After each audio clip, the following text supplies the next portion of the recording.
up next, it's the 1994 American Legion World Series Championship game. It features a matchup of the two states who've had the most success over the years in this tournament, California and Florida. We welcome you to the hills of eastern Pennsylvania, Boyertown, Pennsylvania, and Bear Stadium, along with Larry Sorensen. I'm John Sanders. California, Florida, that's certainly no surprise. It's also a matchup of an experienced team against a younger team. Well, Miami made it to the American Legion World Series a year ago, and although they didn't make it to the final game, they did pick up some tournament experience, and that will help them. Chino, on the other hand, has a very young squad. Look for them again next year because they'll only be losing 3 members of this year's team. Let's show you how they made it this far this year. The favorite was Omaha, Nebraska. They got to them early. They did lose 15-1 last night, but because they were the last undefeated team, they got the automatic berth in the championship game today. Meanwhile, for Miami, 2 wins over Salem, Oregon. They did lose. Their only loss by 10 to Chino earlier in this tournament, and they faced elimination earlier today, won that game 6-3 over Salem, Oregon, and Salem thus finishes third. Experience versus youth, but also offense against pitching. Well, and you know that I think good pitching will shut down good hitting, but this Chino team is led by Frank Hinojosa, who is hitting .462 for the tournament. He has 24 RBIs to go along with it. Kind of an unusual club. They're averaging 10.6 runs per game, but they only have 4 home runs, and they have only stolen 5 bases in the entire regional and World Series. And despite facing that elimination game earlier today, Miami was able to save its ace for this game. They took a chance, but they have Fernando Rodriguez coming back. He's the complete package. He's 10-1 for the year with a 1.12 ERA in the regional and World Series, 3-0, and he has not given up an earned run. We'll find out if that good pitching can stop the good offense. We've got the American Legion 1994 World Series Championship game coming your way. The starting lineups are next.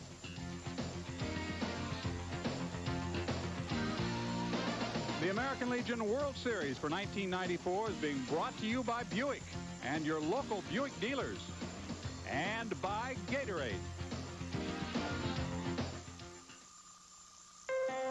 Buick Regal is winning the hearts of Americans who once drove imports.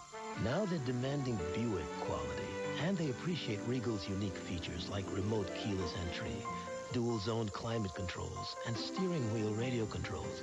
A combination of features unavailable on Toyota Camry and Honda Accord. In fact, many former import owners now look overseas. Only because they enjoy the view. Junior shooting sports.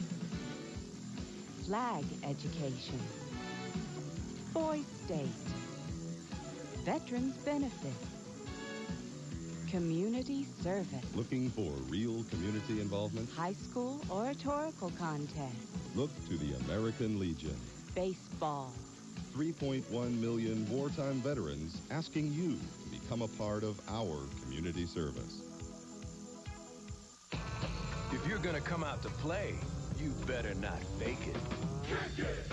Quench it! Gatorade in the house! Quench it! Come on! Kick it like that! Kick it! Quench it! Quench it like that! Kick it! Quench it! Quench it with Gatorade. Nothing helps you go longer or stronger. Kick it! Quench it! Kick it! Word up! Quench it! Come on, come on! Kick it like that! Gotta get the Gatorade! Quench it like that! Kick it stuff! It's gotta be Gatorade. Kick it! Sure is great to see interest rates headed up again, isn't it? I heard about an annuity paying a really competitive bonus rate now for American Legion members and their families. Your money's not all locked up either. You can withdraw up to 10% every year. It's called the American Legion Annuity from Jackson National Life. They're a big insurance outfit. That interest rate sure sounds good to me. Check it out in your American Legion magazine. We are just about set for baseball tonight in Boyertown, hosting this national championship event for the 3rd time in the history of this stadium. It is a beautiful ballpark, not capacity yet, but it continues to fill up on a very pleasantly cool evening here in eastern Pennsylvania. Let's meet the starting lineup for Chino, California, as Miami, Florida takes the field defensively. The lineup begins with the left fielder, Jeremy Coronado. Did not play last night. He's back in there tonight. Batting second is the shortstop, Ryan Rasmussen. In the third spot, the first baseman, Erick Gomez. We've talked about him. Frank Hinojosa, the catcher, is the cleanup hitter, followed by the third baseman, Benny Aguilera. Second baseman, Jeff Bajenaru. And then in the number 7 spot, it's the center fielder, Rocky O'Brien, batting 8th. Playing right field, Travis McCall. He could pitch if needed tonight, but Cody Trask is the starting pitcher. Defensively for Miami, Florida tonight, Mike Lopez-Cao will be the left fielder. He was a last-minute replacement. Esteban Barrios is in center with Alex Miranda in right field. Roy Muro is very good in the dirt at first base. Luis Cabral will play second. Jose Zabala is the leader of this club. He's at shortstop, and George Carrigal will be the third baseman. Mark Suarez is behind home plate tonight, and the pitcher will be Fernando Rodriguez. Rodriguez is 5'11", 170 pounds. He just turned 19 this month. Throws 4 pitches. He throws his fastball in the low 80s. Has excellent control. Likes to pitch in, which is unusual in a young pitcher in this day and age of aluminum bats. Has a slurve to go along with the good fastball. The number 2 pitcher last year for Miami. And as we said earlier, he is 10-1 for the season with a 1.12 ERA. And there are not many 19-year-olds playing because you cannot turn 19 before the 1st of August and still be eligible for this championship. But Fernando, last year a redshirt at Alabama. He'll transfer to Florida International this year. He'll be facing Jeremy Coronado, leading off and playing left field. Coronado's batting average is .294. Chino, California, team batting average of .358. And they have scored 106 runs coming into this championship game. No homers, 1 run batted in for Coronado, who is 16 years old, 5'9", 150 pounds. First pitch is hit out of play left side. There was the threat of some rain a couple of days ago, but really cleared off beautifully. We had a gorgeous, cool night last night. And then earlier today, very comfortable for the elimination game between Salem and Miami. Meanwhile, Chino just waited. Talked to their coaches. The coach for Chino, Joe Marcos, who's coaching down at third. He said no ill effects from a 15-1 loss last night. They were very loose about it.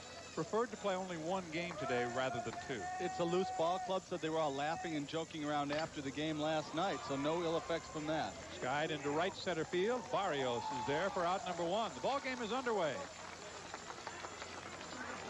Ryan Rasmussen will be the batter, the shortstop. Hitting .304, and the tournament numbers that we give you for both teams include the regionals and the World Series. We keep talking about the gaudy runs per game average that Chino has. It's amazing that they can score 10 per game. The coach has said we're as surprised as anybody. We're not exactly sure how we're doing it. About a month ago, we started swinging the bats, and it seems like everything falls in. We told you they only have 4 home runs and 5 stolen bases. A .304 average, as you saw, for Ryan. From Chino Hills, he'll be a senior at Ayala High School. He's 17 years old, 5'10", 160 pounds. Here's the 2-ball pitch. It's bounced back to the pitcher. A 1-hopper. Fernando Rodriguez takes care of out number 2. If you look at Rodriguez's numbers, Larry, coming in, they have been outstanding. He pitched 23 in the 3rd innings, coming in 16 strikeouts. Well, the teams have only hit 148 against him for the year, and he's only given up 12 base hits in the 23 in the 3rd innings that he's pitched. Not a lot of movement on his fastball, but he spots it very well inside the strike zone. Facing Erick Gomez, the first baseman.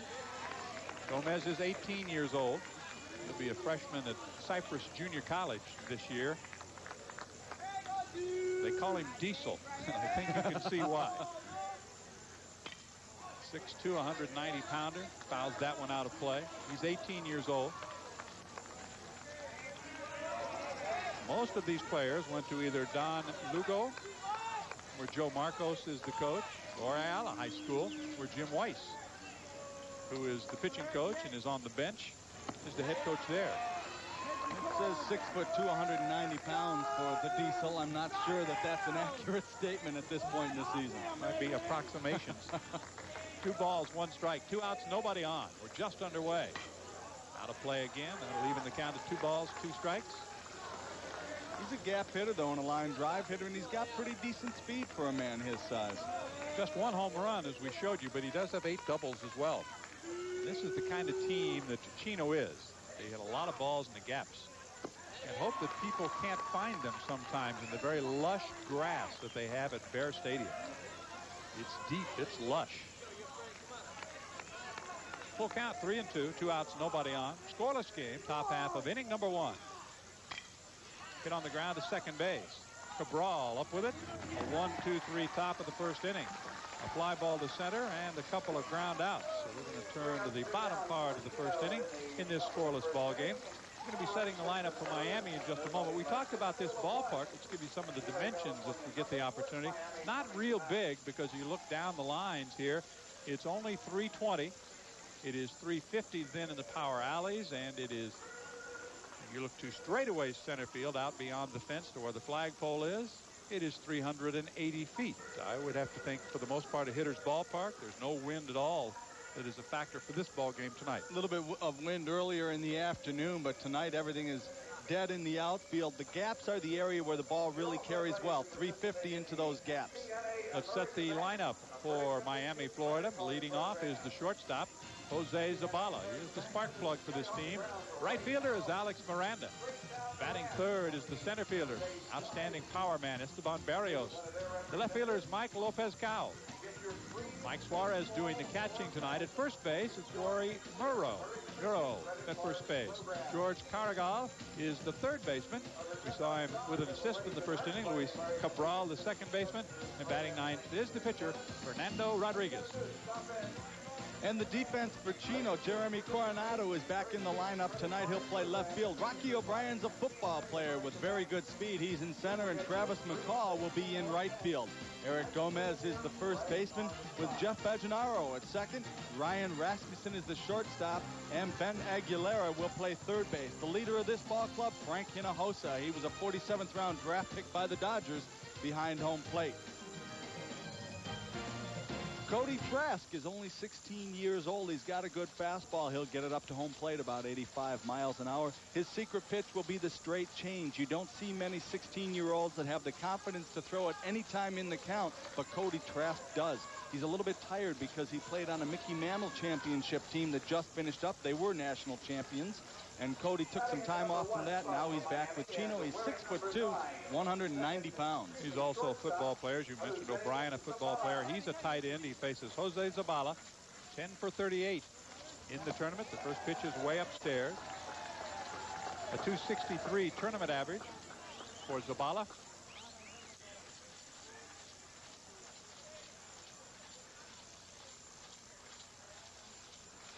Changeup is outside. 2 balls and no strikes. Cody Trask making his second start, 4th appearance of the tournament. He has given up 16 hits in 11 1/3 innings coming in. Throws a strike for the first time. Is called by Wayne Morris. The man in blue behind the plate, and for a world championship, should have a full complement of umpires, and we do. We have 3 on the bases and 2 down the lines as well. It's a 6-man crew. There's a breaking ball. It misses. The count is 3-1. A lot of off-speed stuff so far from Cody Trask. He will have to establish that fastball to make the off-speed stuff more effective. Look for a lot of bunt attempts from this team tonight, especially with the high graft. They like to put it down. Fly ball into left center field. Diving as O'Brien can't get it. It rolls to the track, and it's Coronado to pick it up, and speeding his way to third without a throw, standing for the 3-base hit to lead off, is Zabala.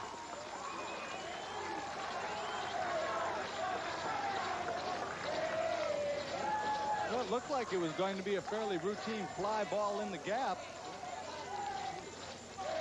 Lopez-Cao and Esteban Barrios had a hard time coming up with it. I'm sorry.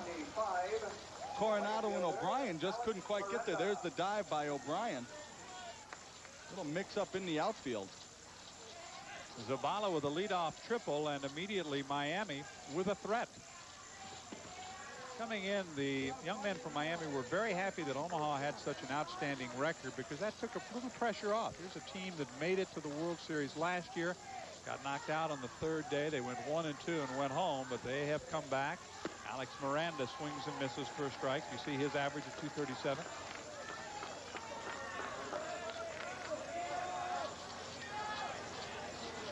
No homers, 1 extra base hit. It's a double. A leadoff triple has Zabala at third. Miranda swinging a miss.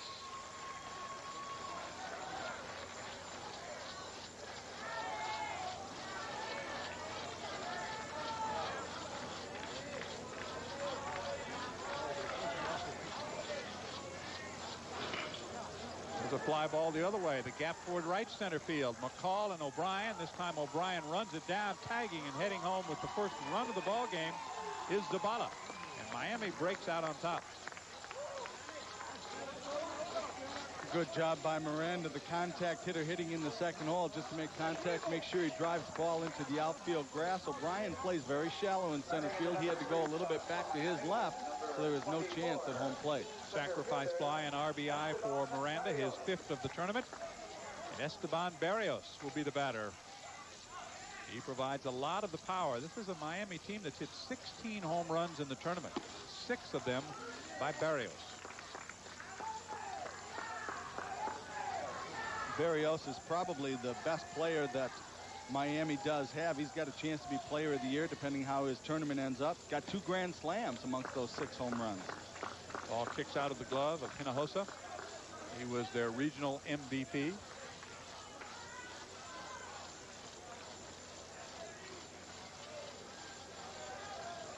Wolfson Junior College, Dade Wolfson is where he is headed.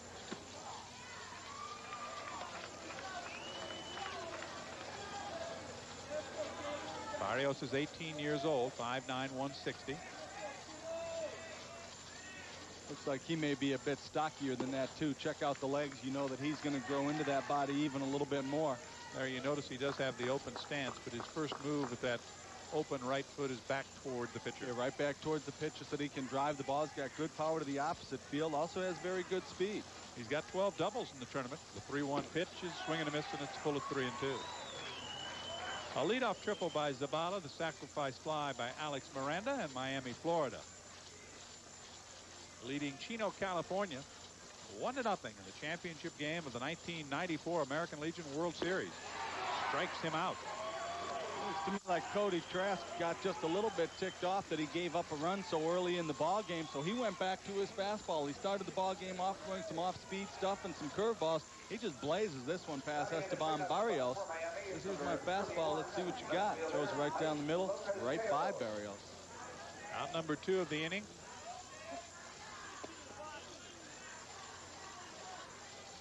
Mike Lopez-Cow, 11 hits in the championship. He gets the off-speed breaking ball that drops in. 324 average. He's hit 3 homers, driven in 8.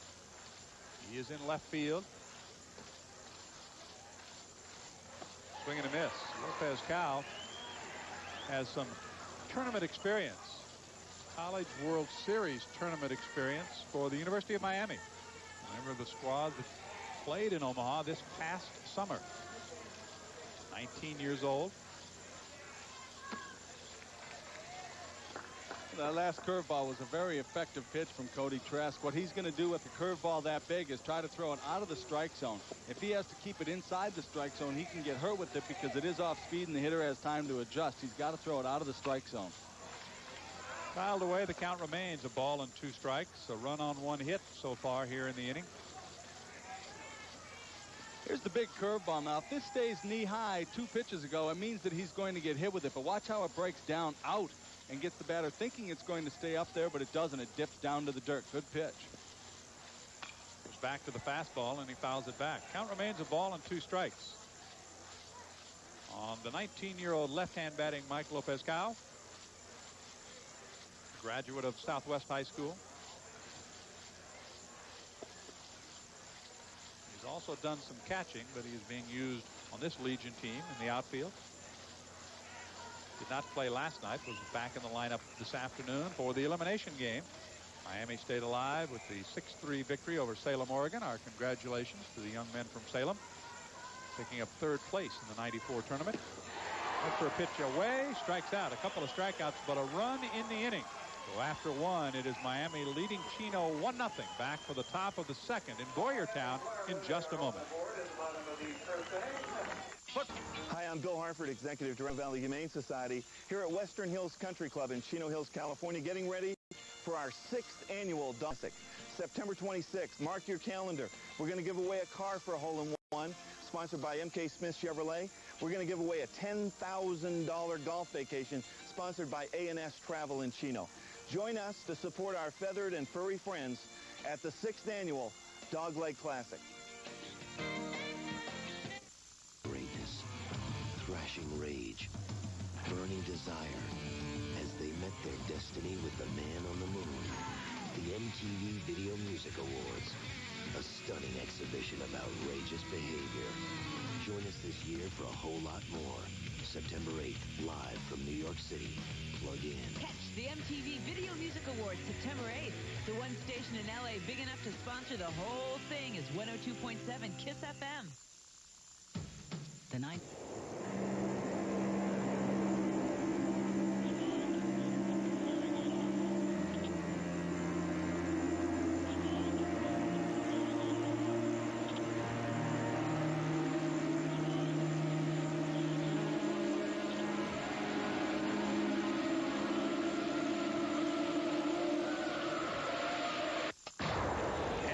Prime Monday, 7:30, ESPN. Beautiful night here in eastern Pennsylvania. Championship game of the 1994 American Legion World Series. Along with Larry Sorensen, I'm John Sanders. And it's great to have you with us for the championship game. If you're the American Legion, you think it's very great to have Buick Motor Company providing support for the tournament this year. As a matter of fact, they were donating $100 for every car sold, and that meant a grand total of $628,400 donated by local dealers to local American Legion teams. So our thanks to Buick Motor Division. Top of the second is underway. Here is the presentation of the check from the Buick Motor Company. I'll tell you, that's the only way these amateur teams survive, is to get some help from some of the big corporations. And without that, we wouldn't have the great programs that we do all over the country. Appreciate it. Frank Hinojosa, a .462 average. Only one homer, but if there's somebody on base, he gets them home. He's got 24 runs batted in. They buzz him up and in with a fastball, 2-1. We talked earlier about how Fernando Rodriguez would pitch people inside, and it's very obvious that that's what he's trying to do to Frank Hinojosa. Doesn't want him to extend his arms and drive the ball to the gaps. Pops it foul back and out of play. Keep in mind that Frank Hinojosa does not have a lot of experience behind the plate. He really became a full-time catcher in mid-season. But despite that, he was drafted by the Los Angeles Dodgers as a catcher. Did not sign. Is heading to Chaffee Junior College. He's a graduate from Ayala High School. Frank is 18. Pops another one foul back and out of play. But Larry, you mentioned the fact that he's a little beat up. He's got some knee problems, shin splints. Has shin splints and also a bad ankle. So as you watch him behind home plate tonight, he will have a little trouble with his mobility and agility. He has 8 doubles. He's very patient. He's walked 11 times and only struck out 3. Grounds it to Zabala, scoops and throws him out. The first 4 have been retired by Fernando Rodriguez. 3 of them on ground outs. Brings up the number 5 hitter, Benny Aguilera. Was a pitcher last night as Chino, California was bombed by Salem 15-1. It was a night when I think the boys kind of took the night off. You see the batting average, 429 for Aguilera, 14 ribbies. He's also got 6 dubbies, 18 hits in his series. A little looper towards second base, fielded on 1 hop, and Zabala takes care of him.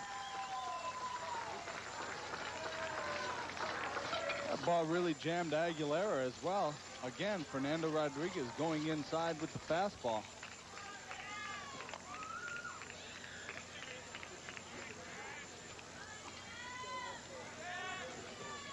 Batting in the number 6 spot is number 10, second base. Here's Jeff Bajenaru. 395 average. He has hit a homer. Bajenaru also has 5 doubles in the tournament. First pitch is ball 1. You look at the gaudy slugging percentages of all these different Chino hitters as they come up to the plate. Again, only 4 home runs. Doubles is the area that they make that up. They've got 41. They've only given up 14 to their opponents in these tournaments. 501 team slugging percentage. That's good in any league, isn't it? I would think so, yes. When you're talking about the entire team. Only 2 players in the starting lineup hitting under 300. It's on the corner, and that's a called strike. 1-2 the count. Contrast that, there are 3 players hitting over 400 and another at 395. Fastball misses down and away. 2 balls, 2 strikes to count. 19-year-old Fernando Rodriguez has had an outstanding summer. He's got the miniature goatee going. Did you notice that? Cody Trask has got the full-grown one going. Fernando goes with the miniature. Fernando, we're told, and we've seen a pretty good variety so far, in addition to the goatee, has pretty much all the pitches. He's the whole package, and he allows his first base run. Well, what I like about what Fernando is doing so far tonight is he's moving the ball around very well inside the strike zone. He moves that fastball in, then he goes with the breaking ball away, follows it with the breaking ball away. It's only the 6th walk that he's allowed in the tournament. 24+ innings. Center fielder, Rocky O'Brien.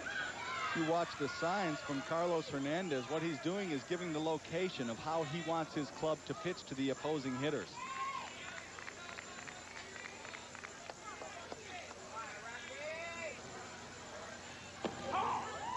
Carlos Hernandez Jr., you saw flashing the signs, also with some college experience as an assistant at Miami, but not with them any longer.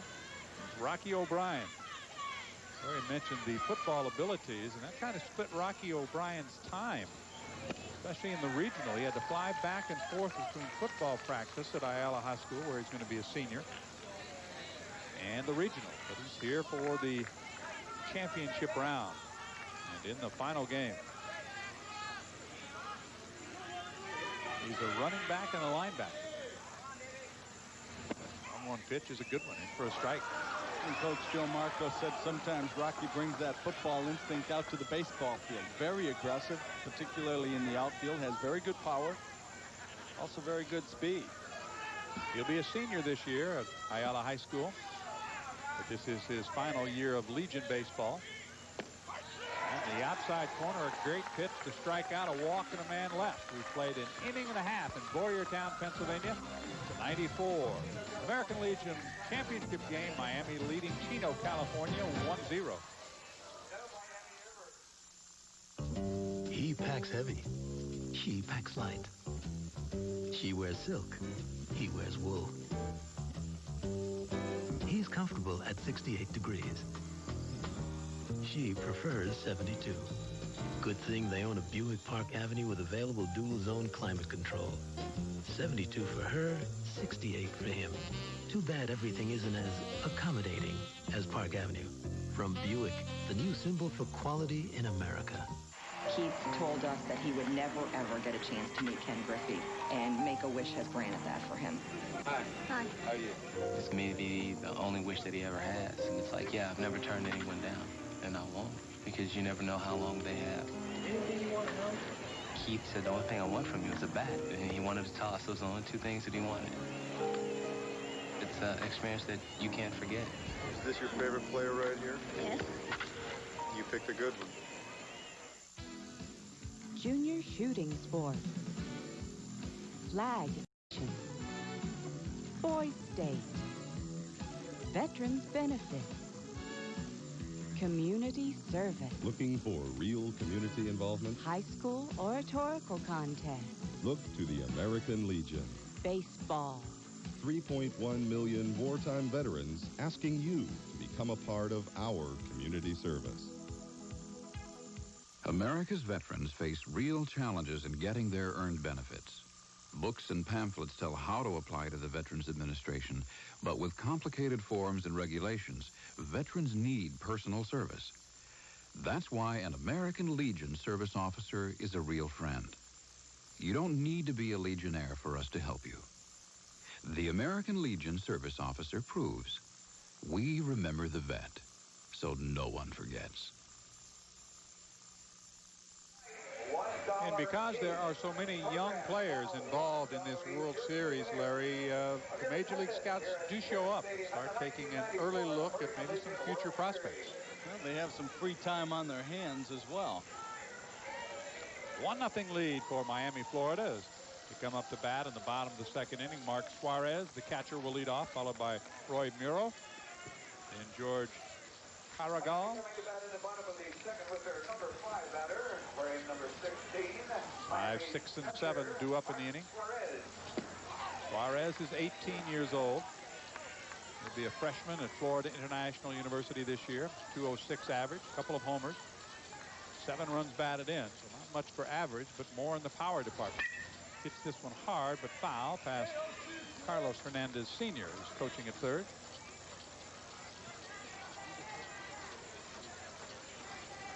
Suarez 6'4", 220. Good size. Very agile for his size, too. Does a good job behind home plate. Got a quick release. Trask, after giving up the leadoff triple, then the sacrifice fly, came back to strike out hitters 3 and 4 to end that first inning. Finds himself down by a run. That one's off the catcher's glove. They're going to have to throw him out, and do. 3 straight strikeouts now for Cody Trask. Showing a very good fastball. This has some jump to it as it gets in the upper part of the strike zone. Throws it right by not only Mark Suarez, he throws it by his catcher, Frank Hinojosa, too, who we told you is a little bit inexperienced behind home plate. We also mentioned that Cody Trask, a member of the world champion Mickey Mantle League team, along with Jeff Bajenaru. Bajenaru and Trask were teammates on that team, so they played a lot of baseball. That's quite a summer when you can find yourself in 2 championship games, 2 World Series in the same summer. Bureau batting .357 with a homer and 4 runs batted in. He has 10 hits, 28 at bats in the tournament. He fouls it back to the screen. Larry, we've seen quite often that the team that reaches this round and gets to this level is usually the team that plays better defense and makes fewer mistakes and gets some pitching. Although offense has been quite the focus so far in this tournament, we've had some very high-scoring ball games all the way along. Swing and a miss. And again, they'll have to throw him out at first, but Trask doing a number. 4 straight strikeouts. Well, what Trask has done is he's gone to his fastball a little bit more, make people respect that. He started off throwing the changeup and curveball. He had that in his mind that that's what he needed to do to be successful. Seems to me like he's gone to the fastball more now, and he's got a good one. George Carragal will be the batter. Batting in the number 7 spot, wearing number 18, third baseman. Carragal, an 18-year-old. Swings at the first pitch and skies it into right center field. It's O'Brien, the center fielder, for out number 3. A 1-2-3 second inning. We've played 2 tonight in Boyertown, Pennsylvania. The championship on the line. And the young men from Florida have the lead 1-0.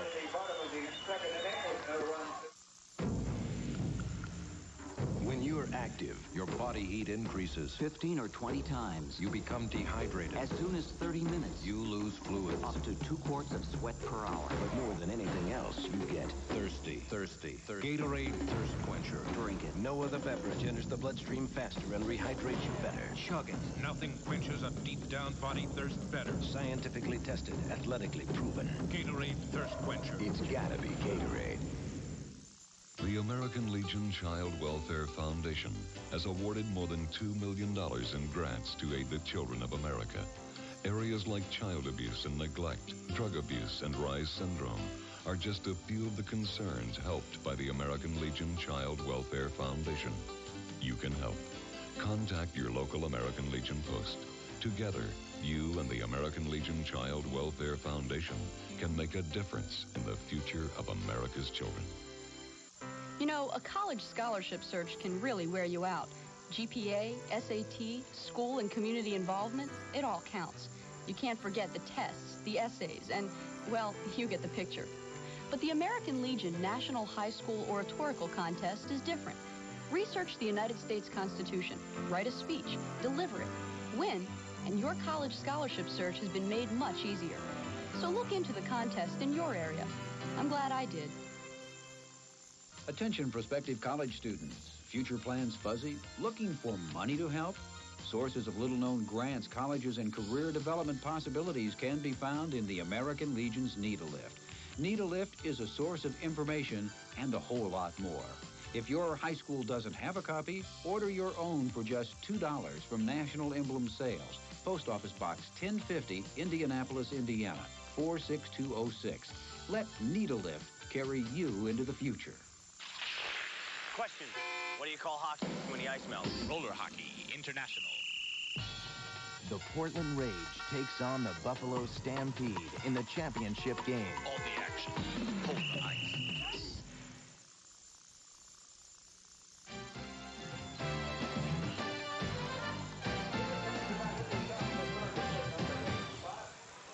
Championship game in Boyertown, Pennsylvania. In addition to a lot of prestige and pride, there's some hardware that will be heading to one coast or the other when the night is over. A 1-0 lead for Florida as California comes up in the top of the third for hitters 8, 9, and 1. Travis McCall, the right fielder, left-hand batter, leading off the inning. Fastball tails outside. That'll even the count of 1 ball and 1 strike. 348 average for McCall. No homers. He does have 3 doubles. He's very patient. He's walked 13 times.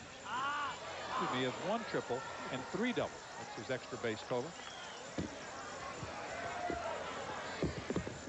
8 hits thus far.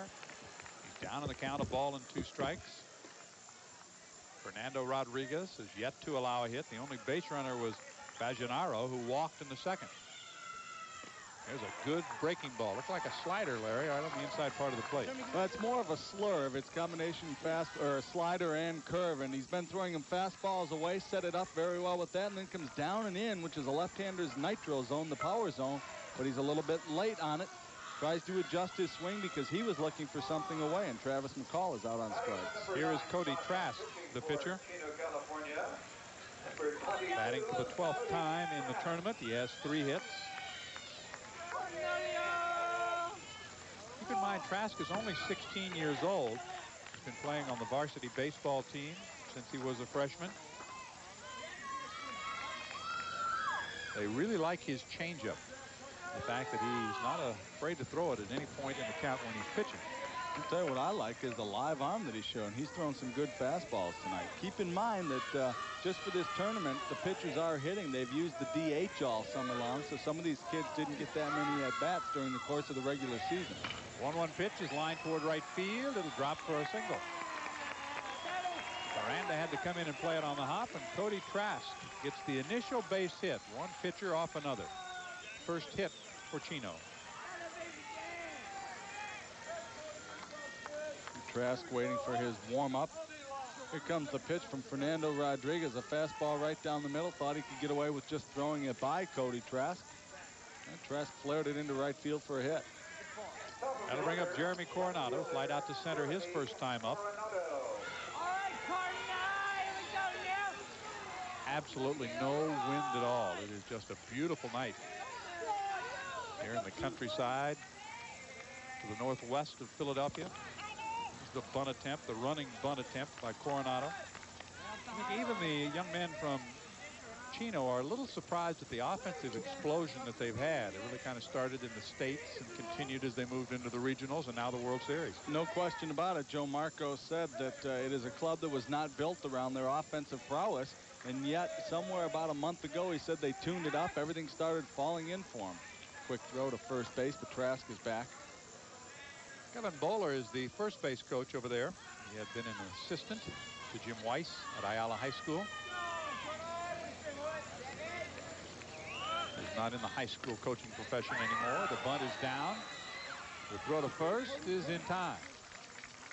They used the sacrifice from Jeremy Coronado to move Trask into scoring position. Tying run now at second base.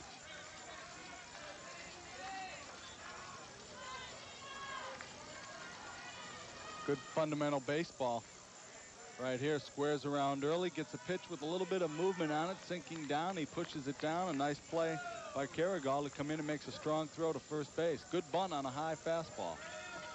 That'll leave up to Ryan Rasmussen to take a shot at tying this ball game up off Fernando Rodriguez. Rasmussen bounced back to the pitcher on one hop. Tied himself up with an inside fastball, strike one. There's a little bit better movement on the fastball than Fernando showed in the first inning. That ball ran in on Rasmussen very well.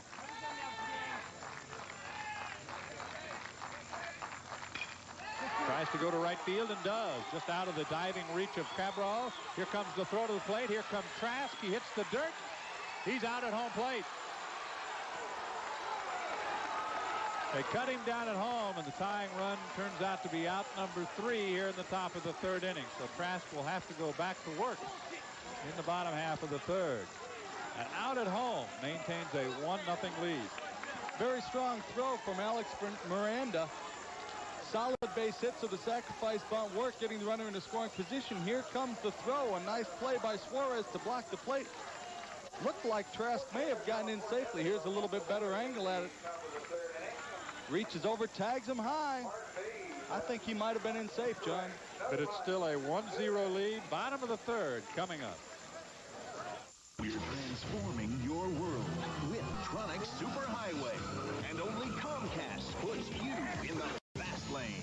Comcast Superhighway, where fiber optics create a streaming, teeming beam of entertainment.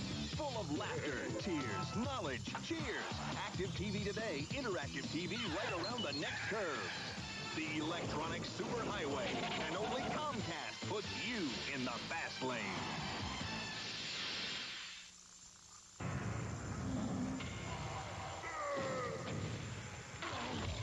Things move so fast in this game. It seems like you never get to know people. Hi, I'm Emmett.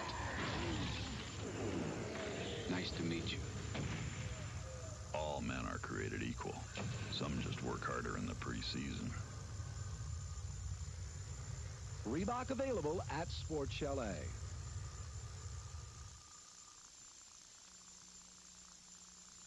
He hits a monster slap shot, but I catch it behind my back, Frisbee style.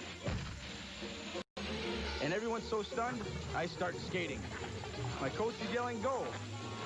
Bob leaves giving me directions, but I am the amazing skating goalie, and I score the winning goal.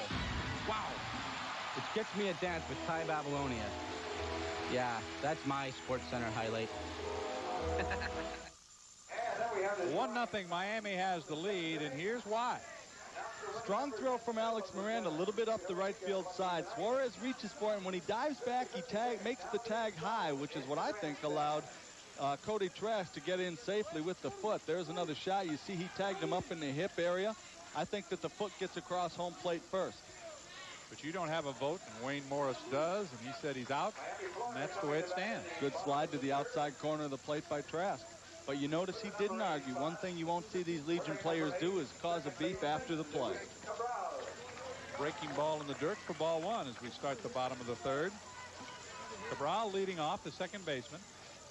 405 average. He has 5 homers and 5 doubles. Not 5 homers. He has 5 runs batted in and 5 doubles. He lines that one toward left center field. O'Brien on the move. Diving out. Can't get there. That one rolls to the warning track. Cabral is on his way to second. He's going to try for third. They've got a shot. Here comes the throw. He's out.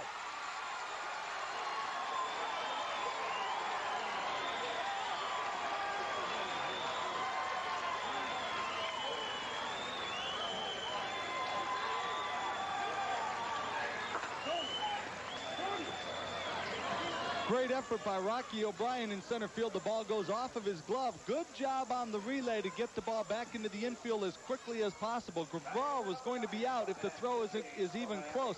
Now there it is, a little bit offline. Where the play comes is on the tag on the way back. Ben Aguilera dives back and nips Cabral. Carlos Hernandez Sr. didn't think so, but Wayne Morris calls him out. The relay from Rasmussen make it 8-6-5 on the play at third, a double. And the out trying to make it 3. Is it about making the first out at third or the last? Never make the first or the last out. Cabral thrown out trying to make it 3. Fernando Rodriguez, the batter. Just 2 hits and 8 times up thus far. So struck out 4 times. Count is 2-1.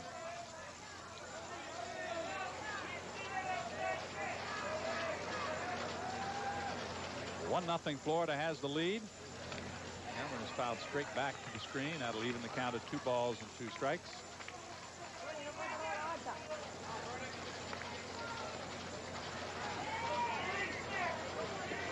You will find on this Miami team more 18 and 19-year-old players and players with college experience by far than California. There's a drive to deep left field down the line. Coronado toward the corner.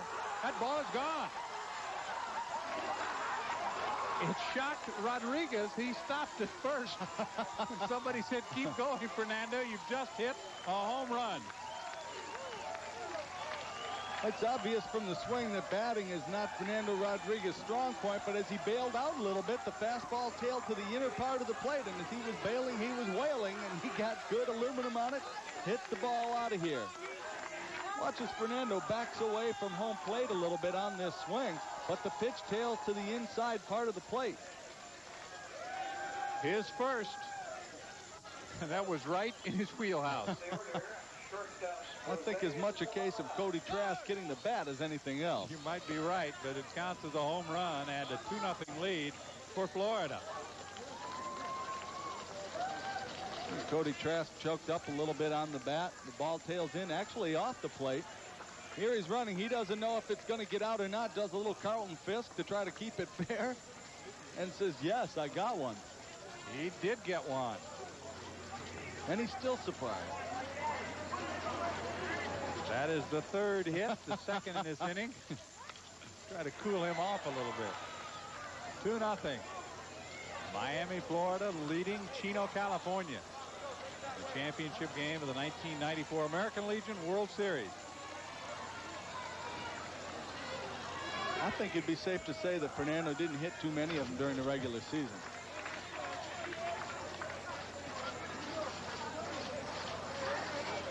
We go back to making the first or the last out at third by stretching the double to the triple. It takes a run away. Zabato at the top of the order. He tripled and scored his first time up. Bouncer back to the box. Speared by Trask.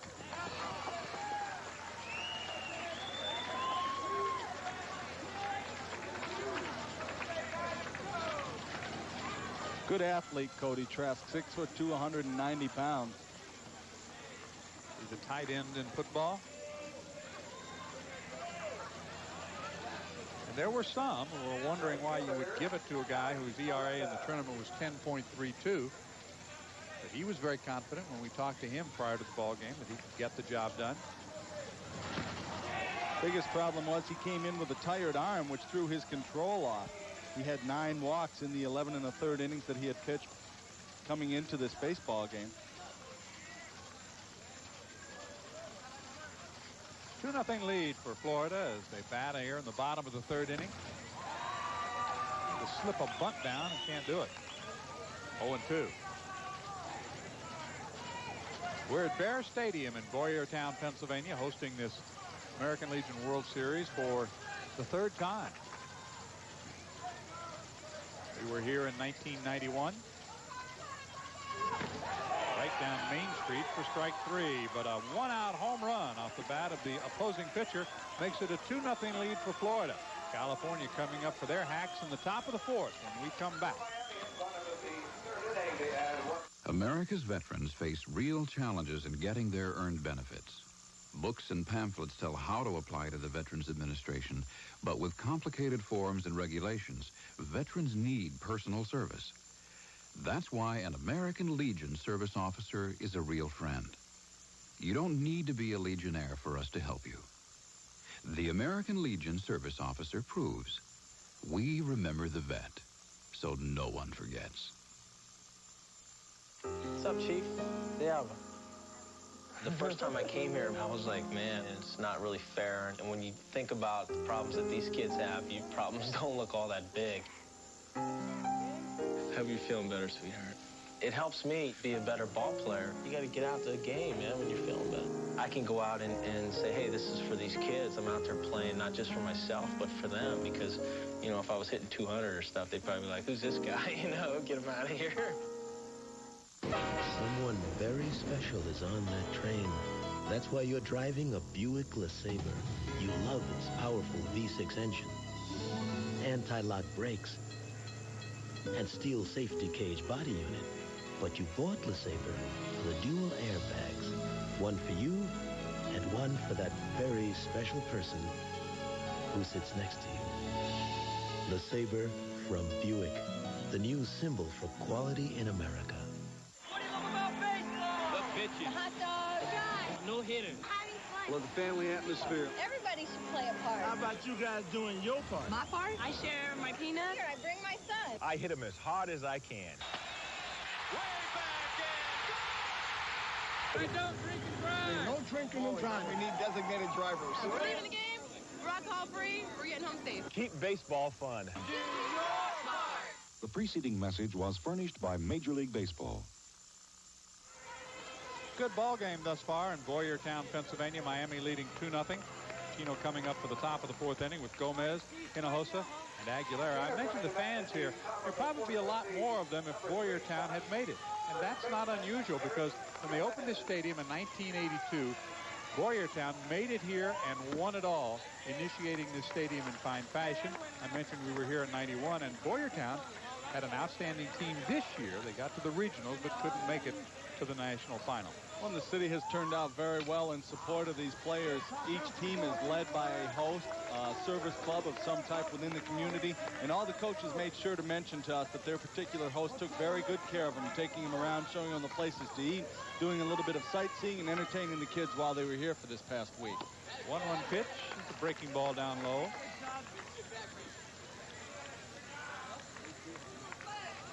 They did have an outing at Valley Forge, which is not very far away, like 10 or 12 miles. Saw that on the drive up here. Wish I'd have had time to stop. Swing and a miss. It's 2-2 to Erick Gomez, the first baseman for Chino.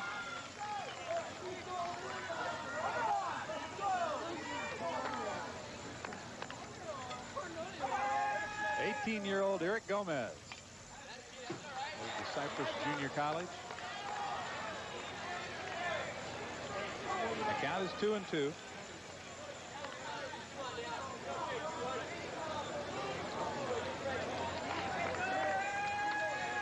Despite the loss, 15-1 last night to Salem, a very loose and relaxed group of Californians, certainly enjoying their visit to the east, to Pennsylvania.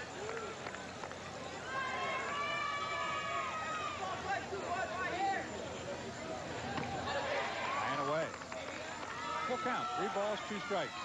Even though he missed with that pitch, again, I'm impressed by the way Fernando Rodriguez moves the ball around the strike zone area. Tried to come in on the diesel that last pitch, then he went up and away, trying to go away again. Fastball is lifted high in the air. Barrios coming in center field and squeezes out number 1 in the fourth. That'll bring up the cleanup hitter, Frank Hinojosa. Notice how casually I dropped the diesel in there? Yes, I know. They said that that's all the kids call him. Nobody calls him by his name, but diesel, so I guess we're entitled, huh? The folks around the Anaheim area will know what we're talking about, right? Diesel, just light out. That's it. We're in the top of the fourth, a 2-0 lead for Miami, Florida. Straight back to the screen off the bat of Hinojosa. Hinojosa was hitting .500. He was 18 for 36 going into last night's game. Went 0 for 3 and is 0 for 1 tonight.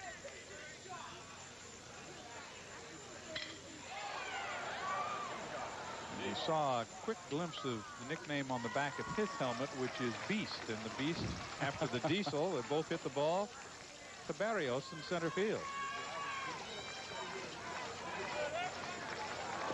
Well, there is the nickname, the Beast. This club has got a lot of superstitions going. As a matter of fact, they have so many, Joe Marco said, we can't keep track of them anymore, and the pencil is one. You see the pencil on the right side of the ear. He keeps his lineup in his hat, but he said he was going to start keeping track of the superstitions as well, because as they've moved through the regional and the World Series, they've just started piling them up. You don't want to change anything when you're on a roll at this age. 2 outs, nobody on for Aguilera. Hits it back to the mound. It's a fairly simple inning that time for Fernando Rodriguez. We played 3.5 tonight in Boyertown, Pennsylvania, the championship, the American Legion World Series. Right now, Florida leads.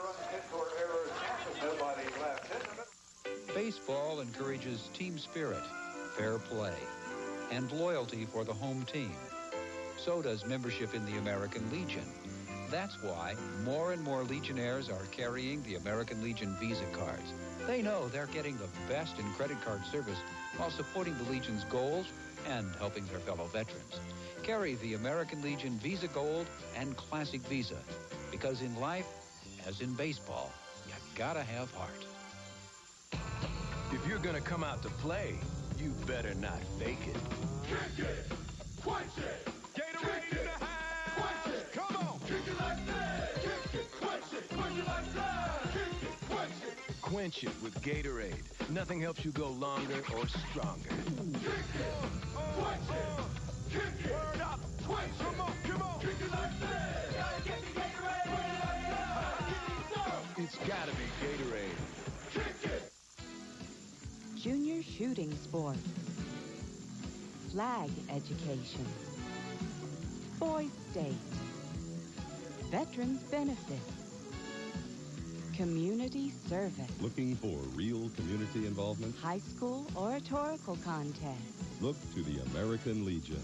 baseball, 3.1 million wartime veterans asking you to become a part of our community service.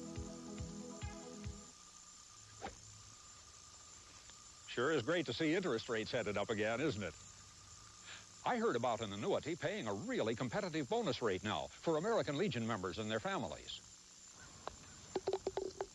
Your money's not all locked up either. You can withdraw up to 10% every year. It's called the American Legion Annuity from Jackson National Life. They're a big insurance outfit. That interest rate sure sounds good to me. Check it out in your American Legion magazine. Welcome back to Bear Stadium along with Larry Sorensen. I'm John Sanders. Miami leads at 2-0. We've had the extra base bats working with a double, a triple, and a home run so far in the ball game tonight. Winding up a long summer of baseball for many of these young men. It's back to high school for most of the youngsters from California, and many of the Miami players will be moving on to junior college and college. Dade Wolfson Junior College is the destination of Esteban Barrios, the 18-year-old. It's a possibility as they look down the road. He'd like to head on maybe to the University of Miami eventually. Struck out his first time up with a breaking ball that misses. Ball two. 2 balls, no strike. We talked a little bit earlier about the open stance that Barrios has, but he does a good job with his weight shift.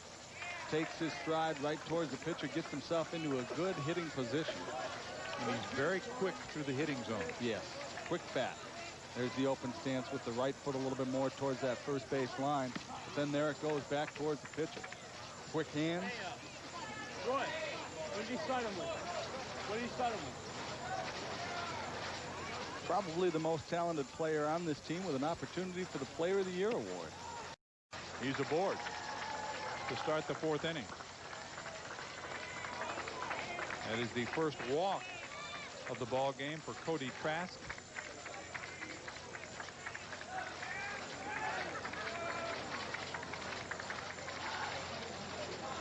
Left fielder, Mike Lopez-Cayo.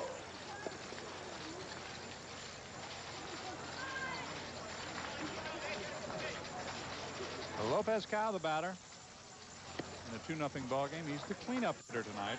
Earlier in the tournament, Roy Miro is down in the number 6 spot tonight with batting cleanup.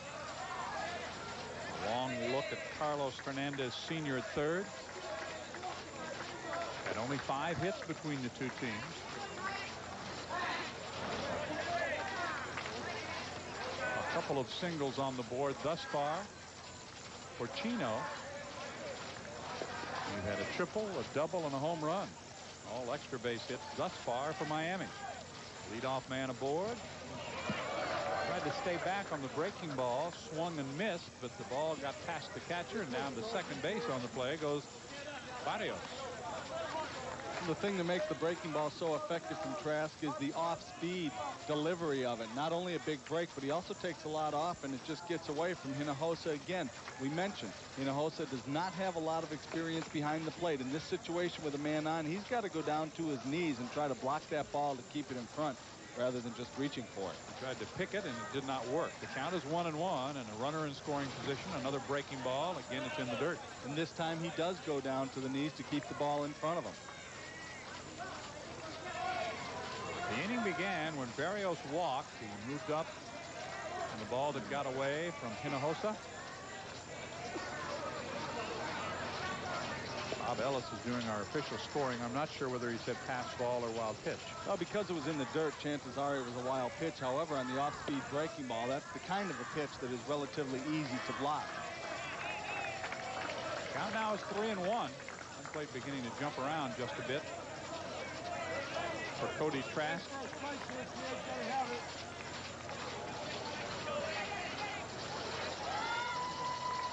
You see Mark Suarez on deck.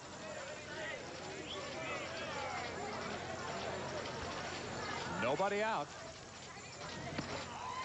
That's a good fastball in the inside corner for a strike.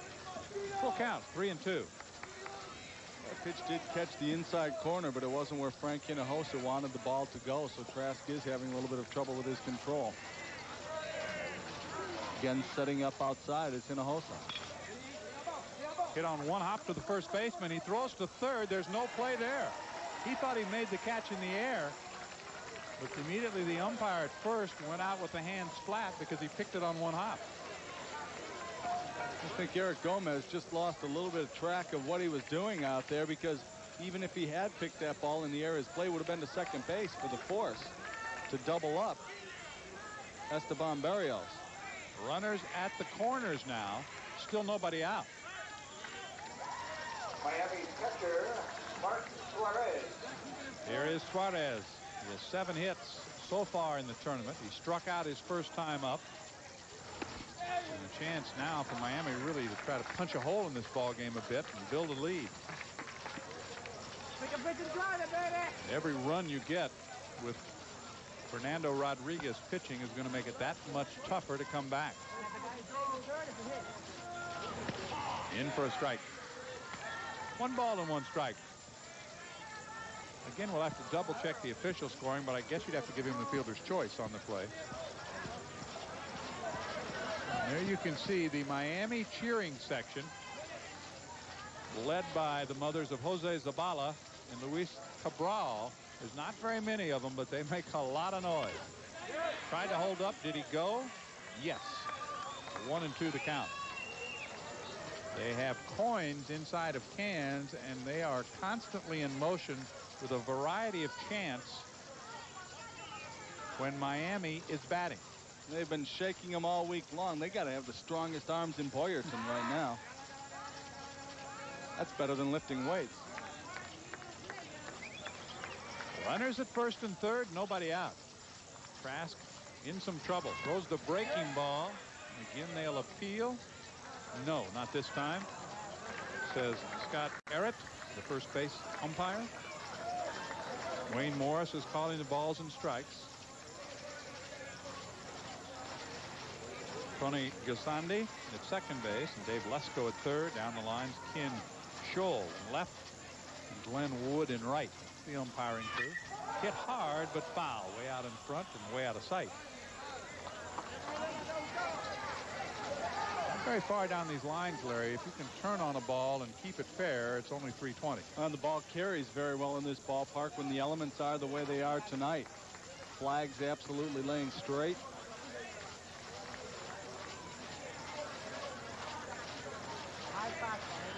The count is 2-2. Breaking ball in the dirt, and that's going to allow the runner at first to move up. But a break for Hinojosa, because that ball actually was behind him and it hit home plate umpire Wayne Morris, which kept the ball from going back to the screen.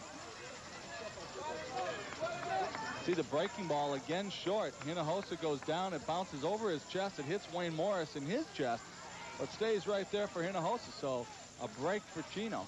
And forces them to bring the infield in now with nobody out, already down 2 runs. They will bring everybody up, trying to cut this off. The count is 3 balls, 2 strikes. The bullpens are kind of hidden from our view down the line, so I'm not sure if there's any activity. There's no sense keeping anybody on the bench because this is it, the championship game, and the bases are loaded. Without a hit, Miami has loaded the bases. Cody Trask got a little bit out of sync on that last pitch, dropped his arm down, the body flew out ahead of him, threw across his body. That was ball 4.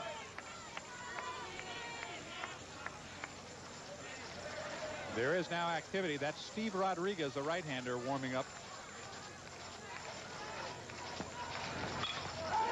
And with the bases loaded, down the line and fair. It'll head to the corner. 1 run is in. 2 runs will score. They're going to hold the runner at third. It's a 2-run double. Muro delivers a double and drives home 2. It's now a 4-0 ball game.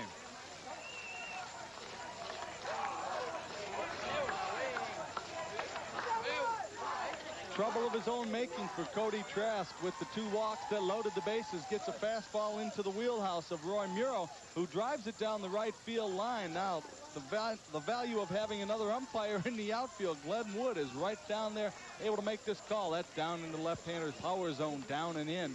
And he knows what to do with it. He drills it just fair inside the right field line. And Joe Marcos has to go to the mound as the right-hander Steve Rodriguez continues to warm up. Championship game of the 1994 American Legion World Series, and Florida has opened up a 4-0 lead. All of their hits, Larry, have been extra base hits. They don't have a single to show for it yet. A couple of doubles, a triple, and a home run. The 2 walks plus the fielder's choice hurt him in this inning, loading the bases with nobody out. Still nobody out. 2 runs in, and Caragol coming to the plate. Well, after the nice play by Erick Gomez on the pick of a ball in the dirt at first base, had they retired the hitter Mike Lopez-Cao there, it makes a big difference because it gives you 1 out. You walk the next hitter, sets up the possibility of a double play. Changes the entire inning around. But the inning as it's set up now, 2 runs have scored, and there are still runners at second and third with nobody out. Caragol, a flight out to center his first time up. Cabral moves on deck. Miami trying to have an inning and open up some daylight in this championship game. Popped in the air right side. Gomez makes the call, and in foul territory, the catch for out number 1. And that's the kind of out you want with runners at second and third and nobody out. Trying to keep the ball either on the ground if he can, get a strikeout if at all possible, or something short where the runners don't have a chance to advance. 4 runs on 4 hits so far for Miami. Cabral doubled but was out trying to make it a triple his first time up. Lifts this one down the right field line, but it will drop in foul territory and kick to the warning track.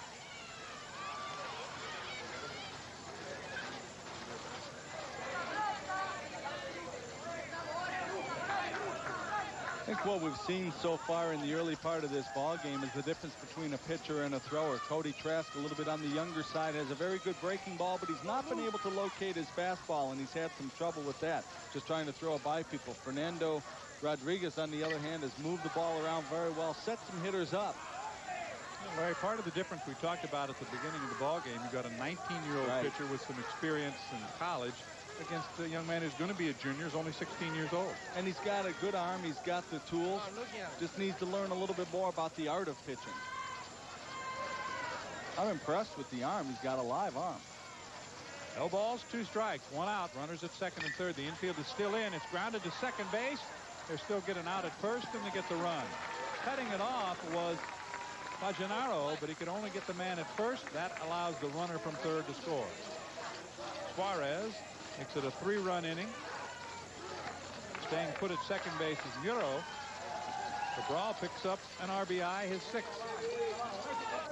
Well, a good example of the experience of a heady player right here. Bajenaru picks the ball up, knows that he's got no chance at home, but instead of trying a throw that won't be in time and cost them and keep them in still a bad position, he gets the easy out at first base for out number 2. Heady, good thinking. Breaking ball in the dirt, bounces up there. Fernando Rodriguez with a solo home run. His first time up. 5-0 ball game now. 5 runs on 4 hits. Chino has been shut out on 2 hits through 4. Swing and a miss. 1 ball, 1 strike. Rodriguez had batted 8 times prior to tonight, had struck out 4 of those times and had 2 hits. He went deep, of course, his first time up. The key is watch that left foot and watch which way that steps. That's an indication of the kind of hitter that he is. He showed you the open stance of Barrios striding towards the pitcher. Fernando kind of goes the other way. 1-2 the count.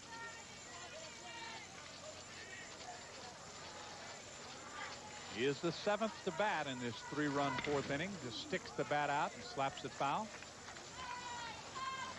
There remains a ball and 2 strikes.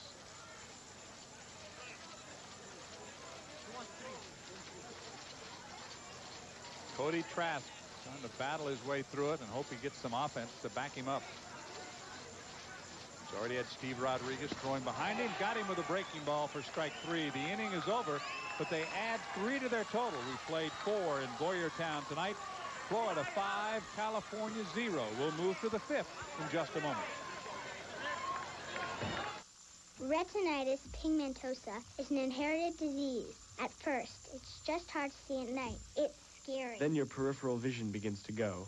Eventually, even the light at the end of the tunnel may go out. Worldwide, 1.5 million people have RP. At the RP Foundation Fighting Blindness, we're doing all we can to find a cure. Call us at 1-800-683-5555. Because working together, there is a cure in sight. See that little black square on your Buick Park Avenue's key? It's worth a lot of money because it can save you a substantial amount on auto insurance. It's an electronic device that activates your ignition. You can drive your car, but a would-be thief cannot. You won't find this feature on Mercedes or Lexus. You will find it on Park Avenue from Buick, the new symbol for quality in America. Baseball encourages team spirit, fair play, and loyalty for the home team. So does membership in the American Legion. That's why more and more Legionnaires are carrying the American Legion Visa cards. They know they're getting the best in credit card service while supporting the Legion's goals and helping their fellow veterans. Carry the American Legion Visa Gold and Classic Visa, because in life, as in baseball, you gotta have heart. The American Legion Child Welfare Foundation has awarded more than $2 million in grants to aid the children of America. Areas like child abuse and neglect, drug abuse, and Rise syndrome are just a few of the concerns helped by the American Legion Child Welfare Foundation. You can help. Contact your local American Legion post. Together, you and the American Legion Child Welfare Foundation can make a difference in the future of America's children. Welcome back to American Legion Baseball, the championship game of the World Series for 1994. We have reached the middle part of the ball game as we start the top of the 5th. First pitch is a called strike. Bajenaru walked his first time up. Hits it on the ground through the left side. Good start for Chino here in the 5th inning. That's what they're going to have to do. They're going to have to start swinging the bat to get some base runners, move some people up. Down by 5. Remember that they've still got 5 at-bats to go, so they don't have to get it all at once. They can chink away a little bit. Jeff Bajenaru, an experienced player that knows his role. He took a hanging curveball and hit it into the hole. Didn't try to hit a 5-run home run with nobody on base. Just got his single and was happy with it. Here's Rocky O'Brien. Struck out his first time up. Sort of fastball upstairs for ball 1. O'Brien is also 16, also heading, he is 18, and he will be a senior at Ayala High School. He's the football player we mentioned. Bouncer could be 2. Oh, lost control, and thus gets 1. It was made to order, but he just couldn't finish the job. So Fernando just a bit casual on it, and the ball popped out of his glove, but he kept his composure, bent down and picked it up to still get one out. The ball sharply hit. He's thinking, too. It's right back at his head, and he says, well, I've got plenty of time, and then all of a sudden the ball slips. That gives Chino, California, a runner in scoring position for the 2nd time in the ball game, and Travis McCall, a strikeout victim, 1 of 2 by Rodriguez. bouncer right side and through. They're going to wave the runner home. We'll have another play at the plate. This one is in plenty of time, and the out recorded. Second time we have had a runner for Chino thrown out at the plate. And you knew that Bajenaru was going to lose this battle at home plate. A good throw by the right fielder again, Alex Miranda. But the 5'10", 165-pound Bajenaru was not going to get much out of this confrontation with the very much bigger 6'4", 220-pound Mark Suarez. Little pushing action going on at the end as he held the ball up. Bajenaru just frustrated because he was out by so much, never got close to home plate. Mark Suarez did a nice job blocking home plate. And, of course, you see the reaction from Joe Marcos, trying to do everything he can, Larry, to get on the board, maybe get a run home. There's a called strike one. Cody Trask, a base hit his first time up. He was also thrown out at the plate. Two runners for California have been cut down at home. 2 assists for Alex Miranda. And a 2-hopper on that throw, but still right on target. And plenty of time to get Bajenaru.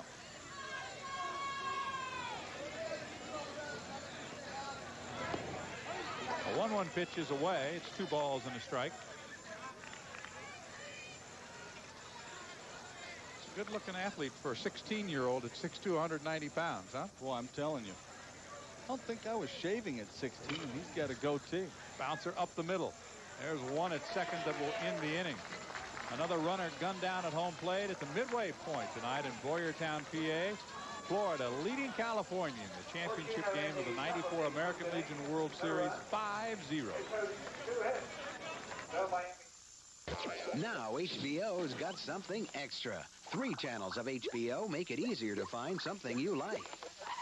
On HBO, you might find suspense. Or on HBO 2, it might be a family program. Or it could be comedy on HBO 3. So that's 3 channels, 3 options, whenever it's convenient for you. Now that's getting the most out of your HBO.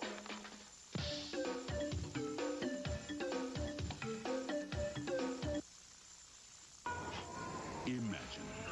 It's possible to change the way a car performs over time. With the Clean System 3 Power Plus and Power Premium. For cars that can benefit from higher octane, a breakthrough in Texaco technology, an advanced system of engine cleaning for higher performance, lower emissions, and improved mileage. Clean System 3 Power Plus and Power Premium from Texaco. Give us 60 days and watch what can happen. Once you've seen it. When you're active, your body heat increases 15 or 20 times. You become dehydrated. As soon as 30 minutes, you lose fluids. Up to 2 quarts of sweat per hour. But more than anything else, you get thirsty. Gatorade Thirst Quencher. Drink it. No other beverage enters the bloodstream faster and rehydrates you better. Chug it. Nothing quenches a deep down body thirst better. Scientifically tested, athletically proven. Gatorade Thirst Quencher. It's gotta be Gatorade. Keith told us that he would never, ever get a chance to meet Ken Griffey, and Make-A-Wish has granted that for him. Hi. Hi. How are you? This may be the only wish that he ever has. And it's like, yeah, I've never turned anyone down, and I won't, because you never know how long they have. Anything you want to know? Keith said the only thing I want from you is a bat, and he wanted to tell us those are the only 2 things that he wanted.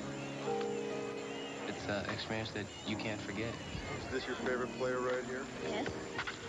You picked a good one.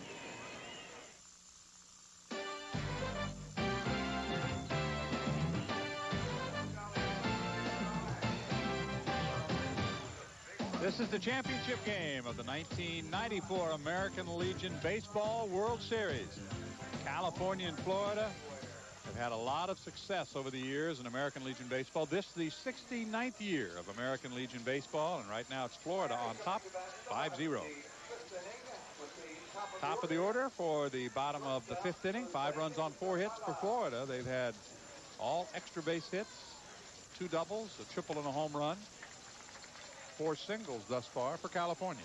You know, as you look through the major league rosters in baseball and wonder at the preponderance of California and Florida players, these are the reasons right here. They have the amateur programs that play all year round, that get more at-bats, that get more innings pitched, and the players have more of a chance to develop. And if you look at this Miami, Florida team, all but 3 of their players have Cuban backgrounds. Although only one was born in Cuba, the others were all born in the United States, in Florida. And their parents very much concerned with the recent activities in that part of our country. But also interesting to talk to Carlos Hernandez Jr. They speak only English out on the field. However, when they're running the bases, they will use Spanish because they figure it gives them an edge over the teams that they're playing. Bouncer to first. Zabala is out number 1. It was kind of interesting. He said English is the dominant language. That's what the players talk to each other. However, when they're on the base paths, they will talk in Spanish just so the other club can't pick up what they're doing.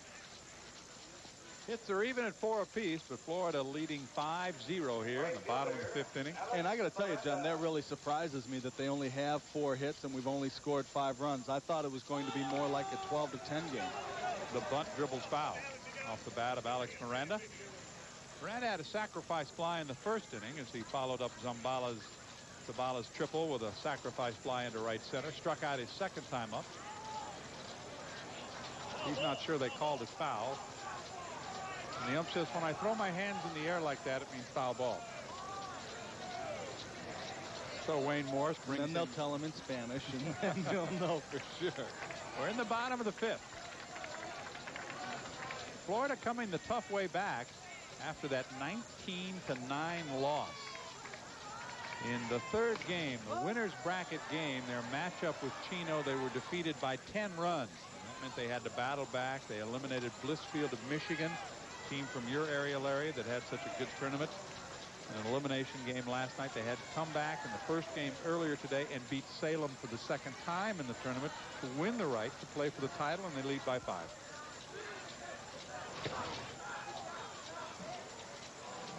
One and 2 the count.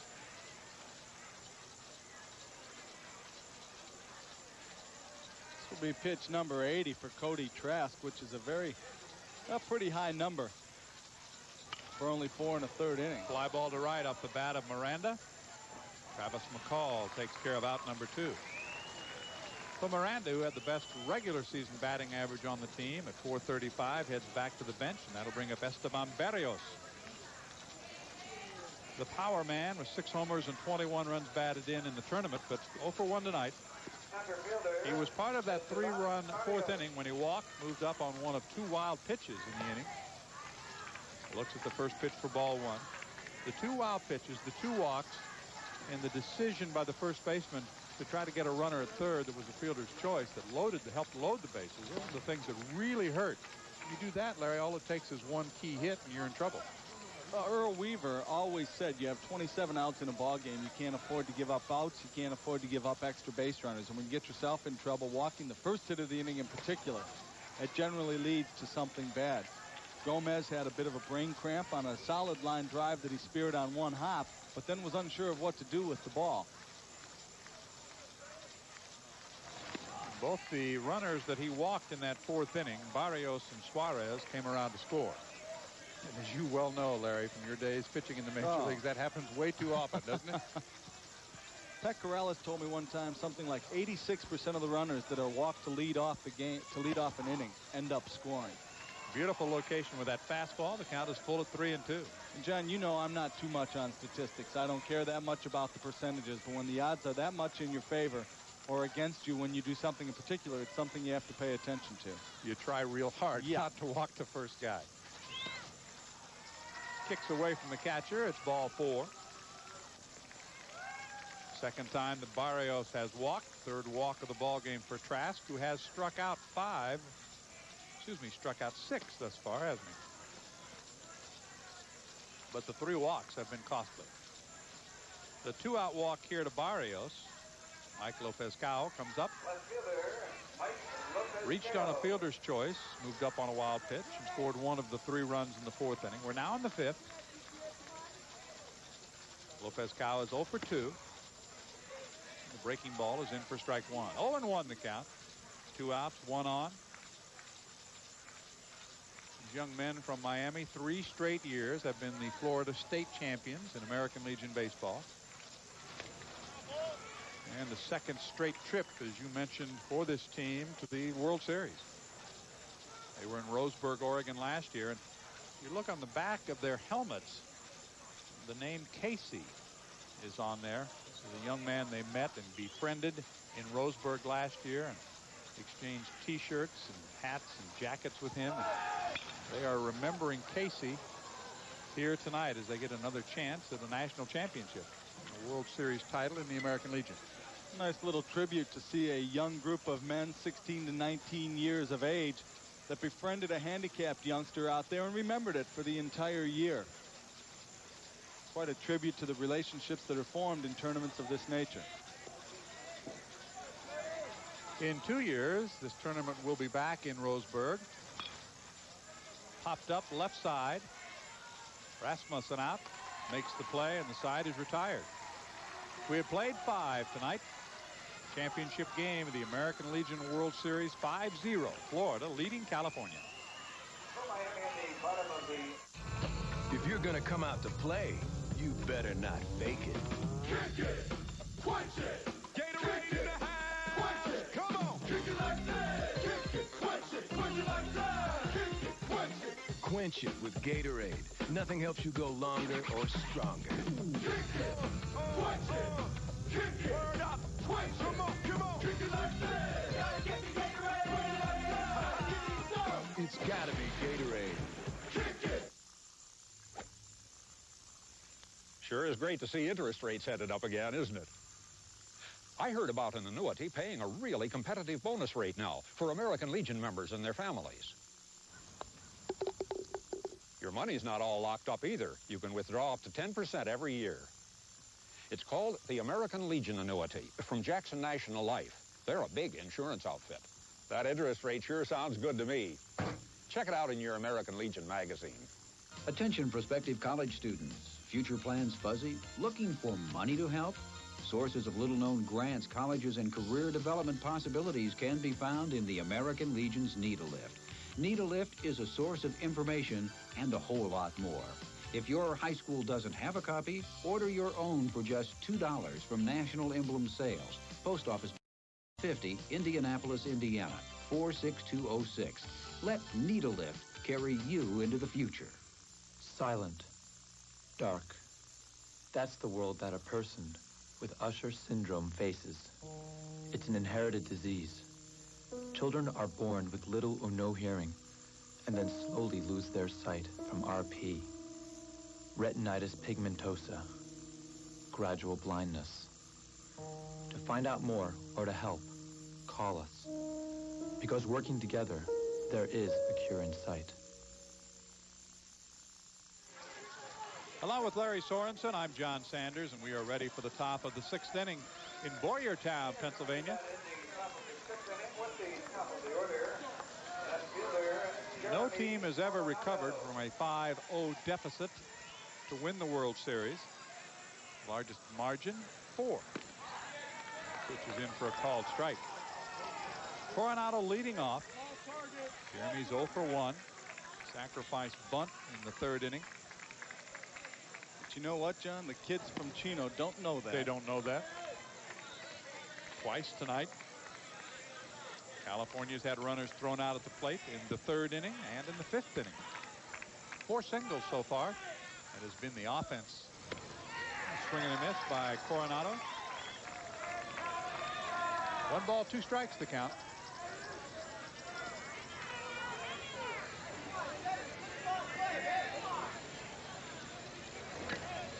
Chopped foul at home plate. You know, we've mentioned our umpires a little bit, and a lot of them come from the college ranks. Wayne Morris, for example, behind the plate, is from Richmond, Virginia. Spent some time working ACC games.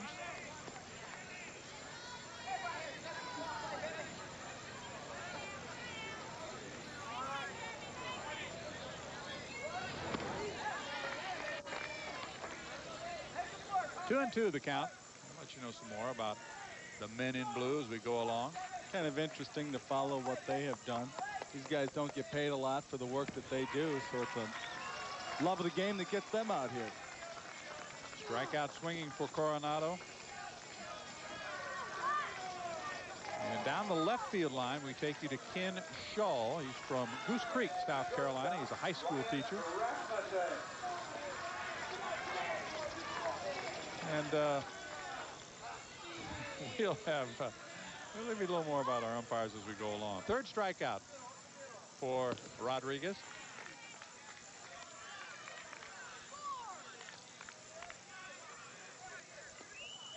Five-0 ball game. Rasmussen had a base hit his last time up, just one of 4 given up by Rodriguez. And I know how you felt, Larry, when you were pitching in the majors. If your team spots you 5, better throw some strikes, huh? No question about that. You go right after the hitters. You don't try to be quite as pinpoint on the corners. Make sure that you're staying ahead of hitters, because then when you get ahead, you can start throwing that breaking ball a little bit more. And Rodriguez showing some poise, showing that he knows what to do with the ball. He's got an idea behind each pitch he throws. Bouncer towards short. Zabala in time.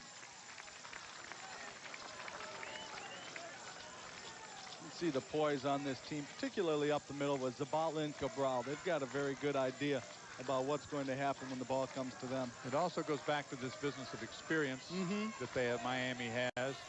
The fans that they have, the faithful who have followed them to Pennsylvania, not many in number, but they are making a lot of noise and have been from the outset. And actually have followed them all over the country as they've gone in pursuit of the American Legion World Series title. Went to the regional with them as well. This is Erick Gomez, 0 for 2. He's grounded out and flied to center. 419 tournament average, up to date.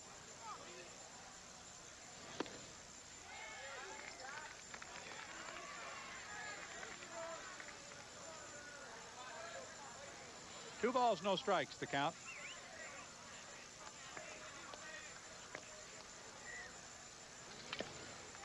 One is fouled away. 2 balls, 1 strike. Chino opened with a 12-6 win over Omaha. Nebraska. Omaha coming in here with Greg Olson's dad, the coach of that American Legion team. They came in as the favorites in the tournament. And they defeated Blissfield of Michigan 5-2. There's a little soft liner foul past third.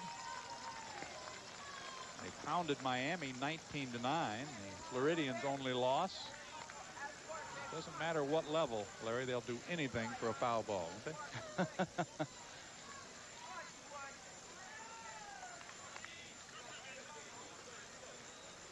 Two balls, 2 strikes.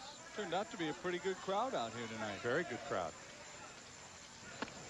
Full count, 3-2. Last night they added to some of the American Legion World Series of enthusiasm with fireworks following the doubleheader. Spilling over down to the auxiliary bleachers down the left and right field line. And some out beyond the right field fence. 3-2 pitch off the end of the bat foul. Still full at 3-2. Yesterday, the fans were treated to the antics of the Philly fanatic.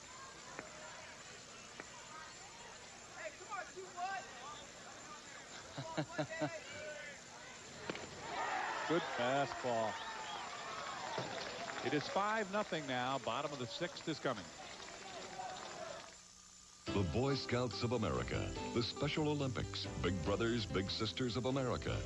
These and many other organizations have one thing in common.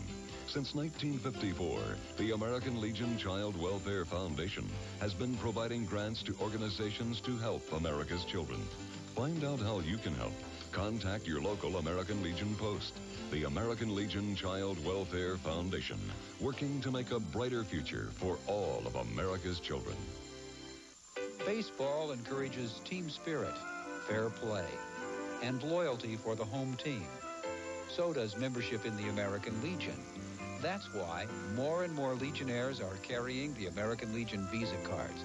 They know they're getting the best in credit card service while supporting the Legion's goals and helping their fellow veterans. Carry the American Legion Visa Gold and Classic Visa, because in life, as in baseball, you gotta have heart. Attention prospective college students. Future plans fuzzy? Looking for money to help? Sources of little-known grants, colleges, and career development possibilities can be found in the American Legion's Need-A-Lift. Need-A-Lift is a source of information and a whole lot more. If your high school doesn't have a copy, order your own for just $2 from National Emblem Sales. Post Office Box 1050, Indianapolis, Indiana, 46206. Let Needle Lift carry you into the future. Buick Regal is winning the hearts of Americans who once drove imports. Now they're demanding Buick quality, and they appreciate Regal's unique features like remote keyless entry, dual-zoned climate controls, and steering wheel radio controls, a combination of features unavailable on Toyota Camry and Honda Accord. In fact, many former import owners now look overseas, only because they enjoy the view. Suarez, Muro, and Carregal will bat here in the bottom of the 6th inning for Miami. The Floridians up by 5. The breaking ball drops in for strike 1. Cody Trask has struck out 6. He's walked 3. Suarez currently at 200. Struck out in the 2nd. Walked and scored in the 4th inning. 1 ball, 1 strike. Only 8 hits between the two teams, and certainly if you look at the offensive numbers, the hits, the runs, the extra base hits that Chino had coming into this championship game, Larry, that is a surprise. But as you have also pointed out many times, good pitching takes care of a lot of that. Good pitching beats good hitting, and you look to the championship games too, and they're generally low-scoring affairs. A little bit of extra nerves. See a lot of close ball games in the championship title event. The count evens now, 2 balls and 2 strikes. 16-year-old Cody Trask, who will be a junior at Ayala High School in California. Going to class pretty quickly, won't he, when he gets back home? Very soon. Remember the name, too. I think he's a fine-looking young athlete, got a good live arm. And as we said, this Chino club will only lose 3 players off of the team that they put together this summer. There's walk number 4. Put you in mind a little bit of the team we saw last year in Oregon from Las Vegas. A very young team that got to the final. Everybody thought, well, they might be back this year. Chino beat them, scored 21 runs against them in the regional. It was Rapid City in '93, American Legion World Series champions. So right now, Chino down by 5, and Miami has the leadoff man aboard. We're in the bottom half of inning number 6 at Bear Stadium. Breaking ball bounced into right field. Gomez could not make the play on the ball. Suarez around second. He'll go to third without a throw. Runners at the corners. And Miami is building another inning. A tough play for Gomez. He was playing close, holding the runner Suarez at first base, and this ball was hit sharply. Took a bad hop over his head off this thick grass. Hit number 5, and immediately heading out to the mound to have a word with his pitcher is Joe Marcos. There's the bad hop going over the head of the Diesel at first base. Not too much he could do about that, playing in as close as he was. And it would appear that Joe Marcos has gone to the mound to take the baseball. And that will do it for Cody Trask. He will head to the dugout. They'll go to the bullpen for Steve Rodriguez. One right-hander will be replaced by another. Trask going 5+ innings. Gives up 5 hits. Gives up 5 runs. We'll talk about the new pitcher when we come back. Hi, I'm Carrie Ruttenberg of Columbia, Maryland. I won $18,000 toward my college education by winning the American Legion National High School Oratorical Contest. You could earn big scholarship dollars, as I did. Contact your local American Legion post. Ask about the American Legion National High School Oratorical Contest in your area. Make the call. I'm glad I did. The American Legion National High School Oratorical Contest, helping to shape America's future leaders. What's up, Chief? Yeah. The first time I came here, I was like, man, it's not really fair. And when you think about the problems that these kids have, your problems don't look all that big. Hope you're feeling better, sweetheart.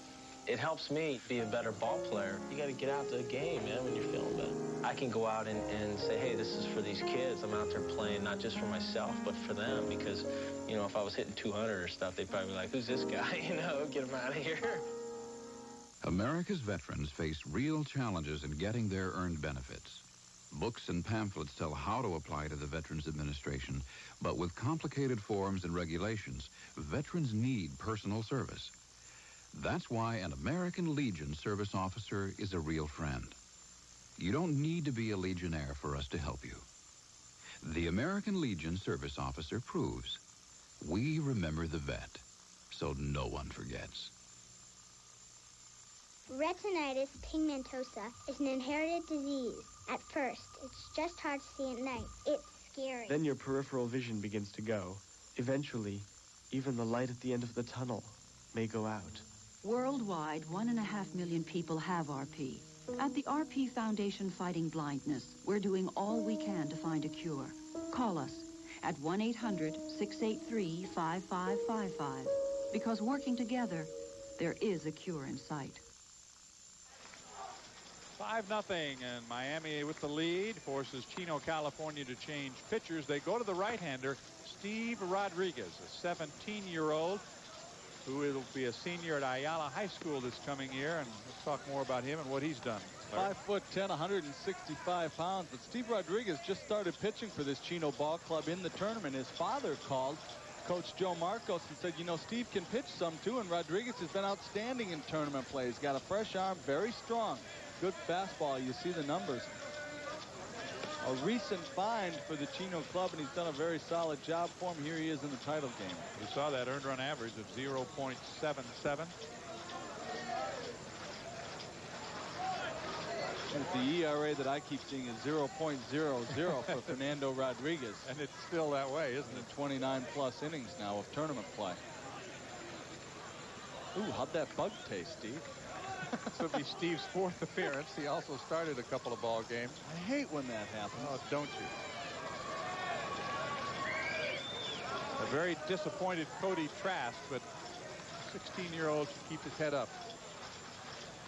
As you well know, Larry, there are good days, bad days, and in-between days, and every time you put that ball in your hand and go to the mound, you're not sure what's going to happen. A lot of baseball left for Cody Trask. I think his arm was just a little bit tired from a very big summer of competition and tournaments and everything else. Looked like he got out of sync a little bit towards the end of this ball game, started throwing the ball around the strike zone more.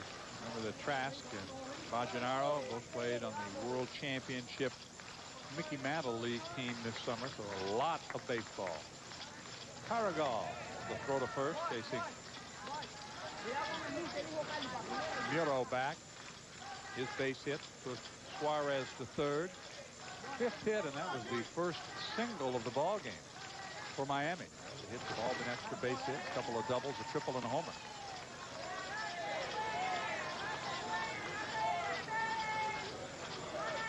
Carlos Hernandez Sr. Carlos Hernandez Jr. is the coach at first.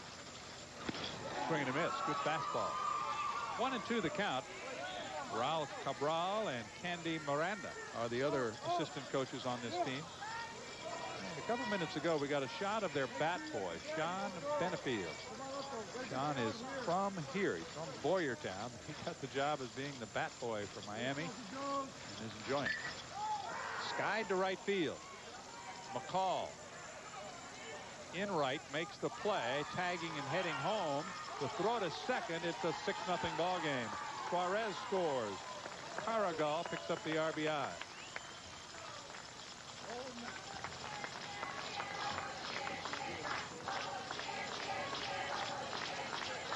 That run is charged to Trask. And the runner at first, Muro, is still his responsibility. 6-0 lead now.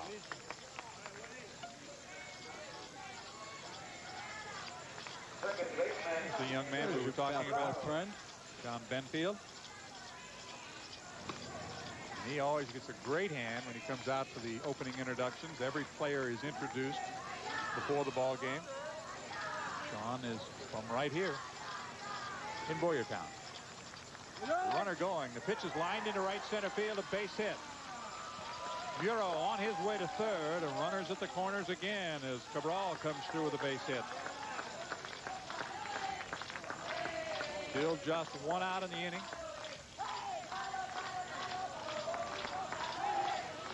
Cabral, a very good contact hitter, will hit second at sometimes during the course of the season for this Miami club. Takes the ball into right field very nicely on that play. Picks up his second hit of the ball game. He's also driven in a run. And Rodriguez, who's homered and struck out. He's seen the good and the bad of it at the plate. 6 runs on 6 hits. Neither team has made an error.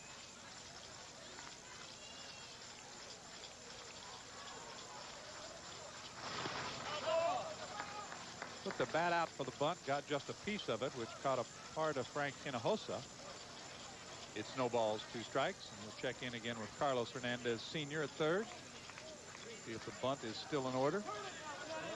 Sacrifice situation for the pitcher Fernando Rodriguez, even though there is runners at first and third. But Fernando says, wait a second, I went deep my first at bat. I could have hit. Let me swing it.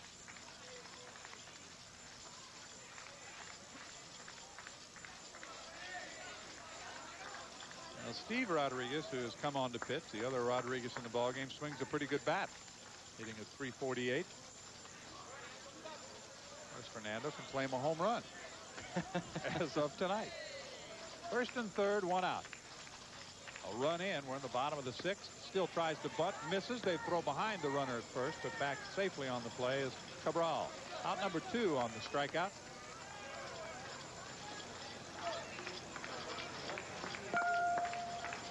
The second strikeout of the game for Fernando Rodriguez, so it's evident why he's trying to bunt. Pitch out away from him. With 2 outs, it'll be Jose Zabala. 1 for 3, a triple and a run scored. There's a fly ball to straightaway center. O'Brien coming on, can't get there, drops for a base hit. Another run scores, 7-0 Miami. Second hit for Zabala, give him an RBI. That was just a soft lob serve off the bat of Jose Zabala. But it was enough to drive home Roy Muro and close the book on Trask. He gives up 7 runs. All earned. 1 home run. He allowed 5 hits.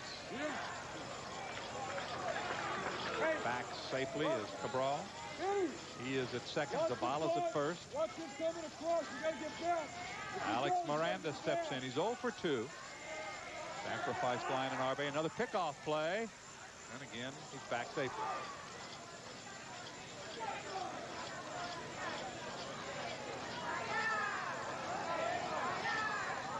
You see Cabral at second base.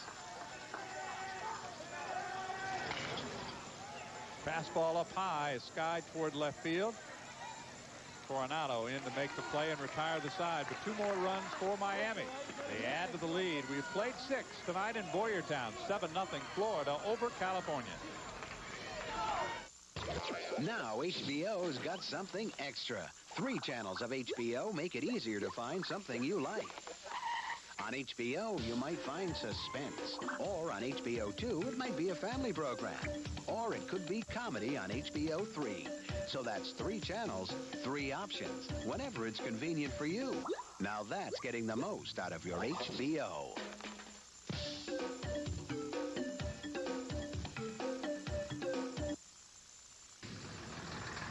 There's something that can change the way a car performs over time. It's a true breakthrough in Texaco technology in every octane grade. An advanced system of engine cleaning for higher performance, lower emissions, and improved mileage. Clean System 3 gasoline from Texaco. Give us 60 days and watch what can happen. Straight douse through history.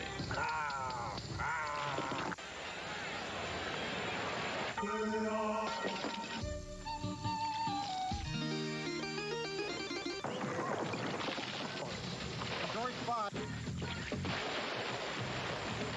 Out of sight. Sports Night. What's next in sports news? Live Tuesday through Friday at 5 on ESPN2. We move to the 7th inning. It's getting late for Chino, California, down by 7, and Miami has been very efficient, aided by a few walks, Larry, but 7 runs on 7 hits. Well, they have made the most out of the opportunities that they have, as they've done all year long. Again, we told you, averaging 10 runs per game, but only having 4 home runs, 5 stolen bases. Here is Hinojosa, 0 for 2. He's grounded out and flied to center. Takes a called strike. Fernando Rodriguez, the 19-year-old on the mound. Redshirted at Alabama last year as a freshman. Will transfer to Florida International. A 2-hopper to third. Carragal with a long throw. Good stretch by Muro on out number 1. You're wondering why it took Hinojosa so long to get to first base. He felt coming out of the batter's box. We mentioned he's had some ankle problems. Also has some very bad shin splints. So he's showing a lot of courage just playing in this ball game with the leg problems that he's having, and he had some trouble getting out of the box right there. Rodriguez getting in a groove. He's retired 5 in a row. Fastball that goes in, and down goes Hinojosa. That's a tough way to get 90 feet, isn't it? Yeah. From your hands and knees. Great story.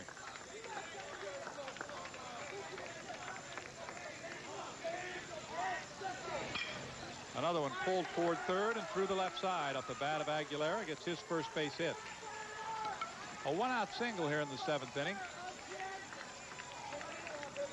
Just the 5th hit of the ball game now for California. Well, you mentioned the great story that Hinojosa is. He's a terrific young man. He's worked very hard. He's also married and has 2 children. That's why a lot of people were very surprised that once he was drafted by the Dodgers, he elected to go to Chaffee Junior College rather than turn pro. A lot of people thought that he would try to get any amount of money from the Dodgers. He was drafted in the 47th round, but he said, no, I think I have a better opportunity going to school. Bajenaru. He has walked and singled. He was cut down at the plate, and there is Hinojosa. Remember, he has not had that much experience behind the plate. Grounder up the middle. Zabala 1 at second on to first, double play, and that is it for the top of the 7th. First double play of the night. Florida turns 2, and for them, the home team, it's 7th inning stretch time. A big 7-run lead on the board here in Boyertown.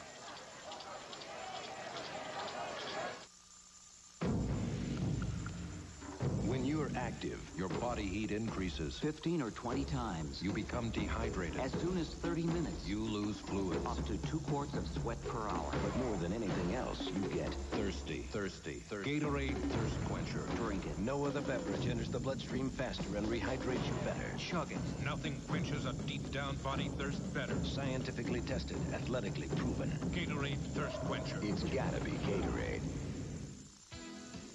Junior shooting sports, flag education, boys state, veterans benefits, community service. Looking for real community involvement? High school oratorical contest.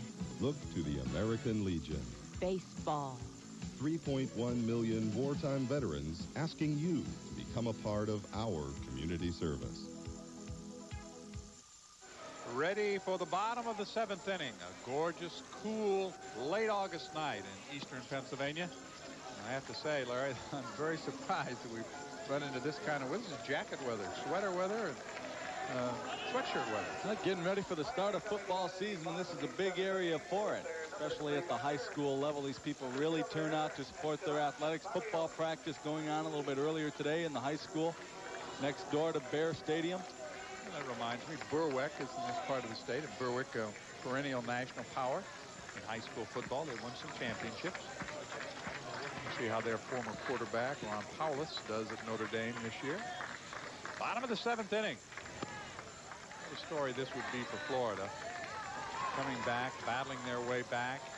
Elimination game faced last night. Another elimination game faced earlier today, but they're in front, 7-0. Barrios has walked his last 2 times up, takes upstairs again. 2 balls, no strikes.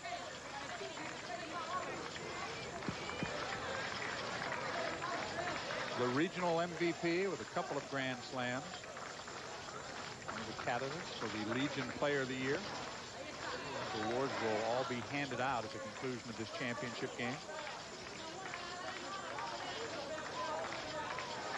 Barrios, who will be playing collegiately at Dade Wolfson Junior College in the Miami area.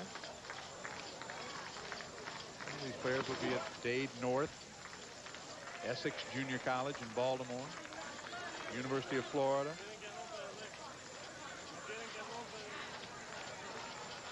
We've talked a bit about Mike Lopez-Cao, who's already at the University of Miami. And for the third straight time, Barrios to base on ball. First walk by Rodriguez in his second inning of relief for starter Cody Trask. Left fielder, Mike Lopez-Cao. Here's Mike Lopez-Cao.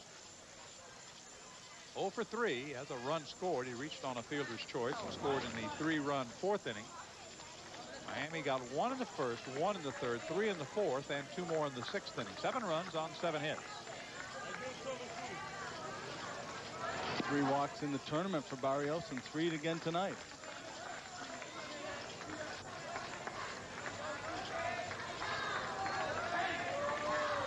RBIs thus far. Miranda has 1. Zabala has 1. Muro had the 2-run bases loaded double back in that fourth inning. Cabral has an RBI. Carragal an RBI. And Fernando Rodriguez, the pitcher, with a home run and an RBI. They spread it around. Working hard on Esteban Barrios, who has 3 stolen bases. He's been caught once.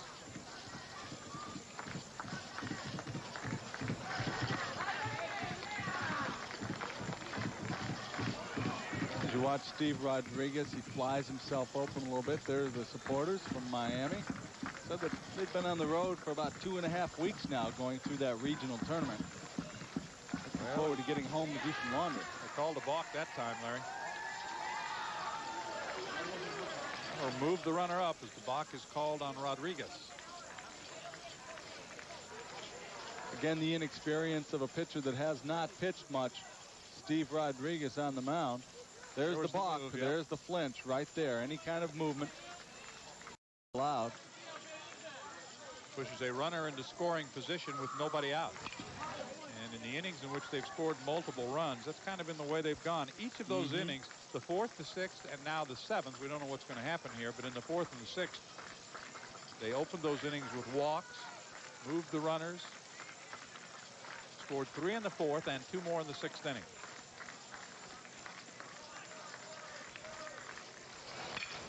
Hit hard on the ground to second base, played by Bajenaru, throws him out. The runner moves to third with 1 away. Good job, though, by Lopez-Cao to pull the ball to advance the runner Barrios over to third base. Sets it up for Mark Suarez, who scored twice, walked twice, struck out once. He's not put the ball in play thus far tonight. Miami's played the game very well fundamentally tonight. They've taken advantage of the opportunities that they have, mostly courtesy of free passes. Suarez, a graduate of Southwest High School in the Miami area, will be a freshman at Florida International University. He's 18 years old. You mentioned his good size, 6'4", 220. Off-speed pitch, hit the straightaway center field. O'Brien is there. Tagging at third is Barrios. The throw comes through, but it's not nearly in time. 8-0 Florida. Suarez with the RBI.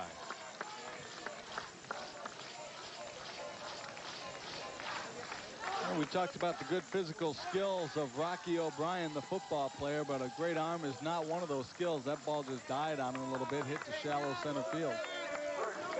Miami enjoying this ball game at this point in time. 8 runs scored, and 7 different players have runs batted in the ball game.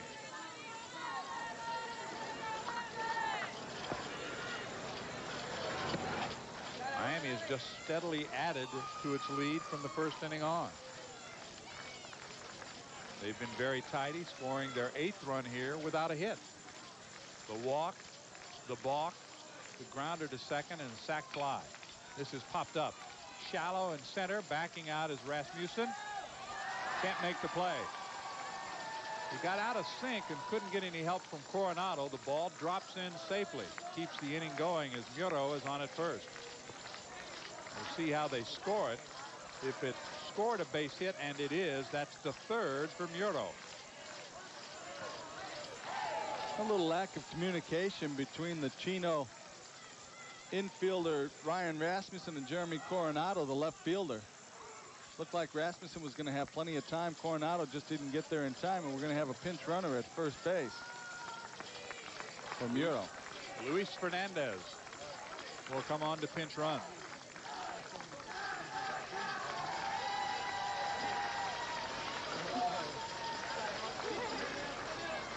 Three hits and see ya, huh? 3 for 4 night for Muro. And the pinch runner immediately is going to get some work in. Fernandez goes down to second base on the wild pitch. In the game, running for Roy Muto. Getting a little bit sloppy now for the Chino team. A little discouraged by what has happened to him in this ball game. Now batting for Miami, number 18, third baseman George Caragall. Another one back to the screen, and Fernandez is getting his exercise in a hurry. He's all the way to third. So the bloop base hit, and 18-year-old Luis Fernandez, a pinch runner, is doing just that, running to second and running to third. But Steve Rodriguez is overthrowing a little bit. He's opening up way too fast. His arm is dragging behind his body, so he's trying to catch it up, and he's not being able to. He's not very successful. Watch how quickly the hip flies out. This ball he just overthrows, and not even close to home plate. Takes his eye off the plate. A little bit too much effort put into that pitch. Fly ball left field. Back is Coronado to the warning track. Short of the track makes the play, and the side is retired. So the blue pit and the 2 wild pitches don't add to the total. But we have played 7 tonight. 8-0. Florida leading California. Stay with us. Back to Boyertown in a moment. Attention prospective college students. Future plans fuzzy? Looking for money to help? Sources of little-known grants, colleges, and career development possibilities can be found in the American Legion's Need-A-Lift. Need-A-Lift is a source of information and a whole lot more. If your high school doesn't have a copy, order your own for just $2 from National Emblem Sales. Post Office Box 1050, Indianapolis, Indiana, 46206. Let Need-A-Lift carry you into the future. Sure is great to see interest rates headed up again, isn't it? I heard about an annuity paying a really competitive bonus rate now for American Legion members and their families. Your money's not all locked up either. You can withdraw up to 10% every year. It's called the American Legion Annuity from Jackson National Life. They're a big insurance outfit. That interest rate sure sounds good to me. Check it out in your American Legion magazine. Totals after 7. Miami 8 runs on 8 hits. Chino, California, no runs on 5 hits thus far. He got out of sync and couldn't get any help from Coronado. The ball drops in safely. Keeps the inning going as Muro is on at first. We'll see how they score it. If it scored a base hit, and it is, that's the 3rd for Muro. A little lack of communication between the Chino infielder Ryan Rasmussen and Jeremy Coronado, the left fielder. Looked like Rasmussen was going to have plenty of time. Coronado just didn't get there in time, and we're going to have a pinch runner at first base for Muro. Luis Fernandez will come on to pinch run.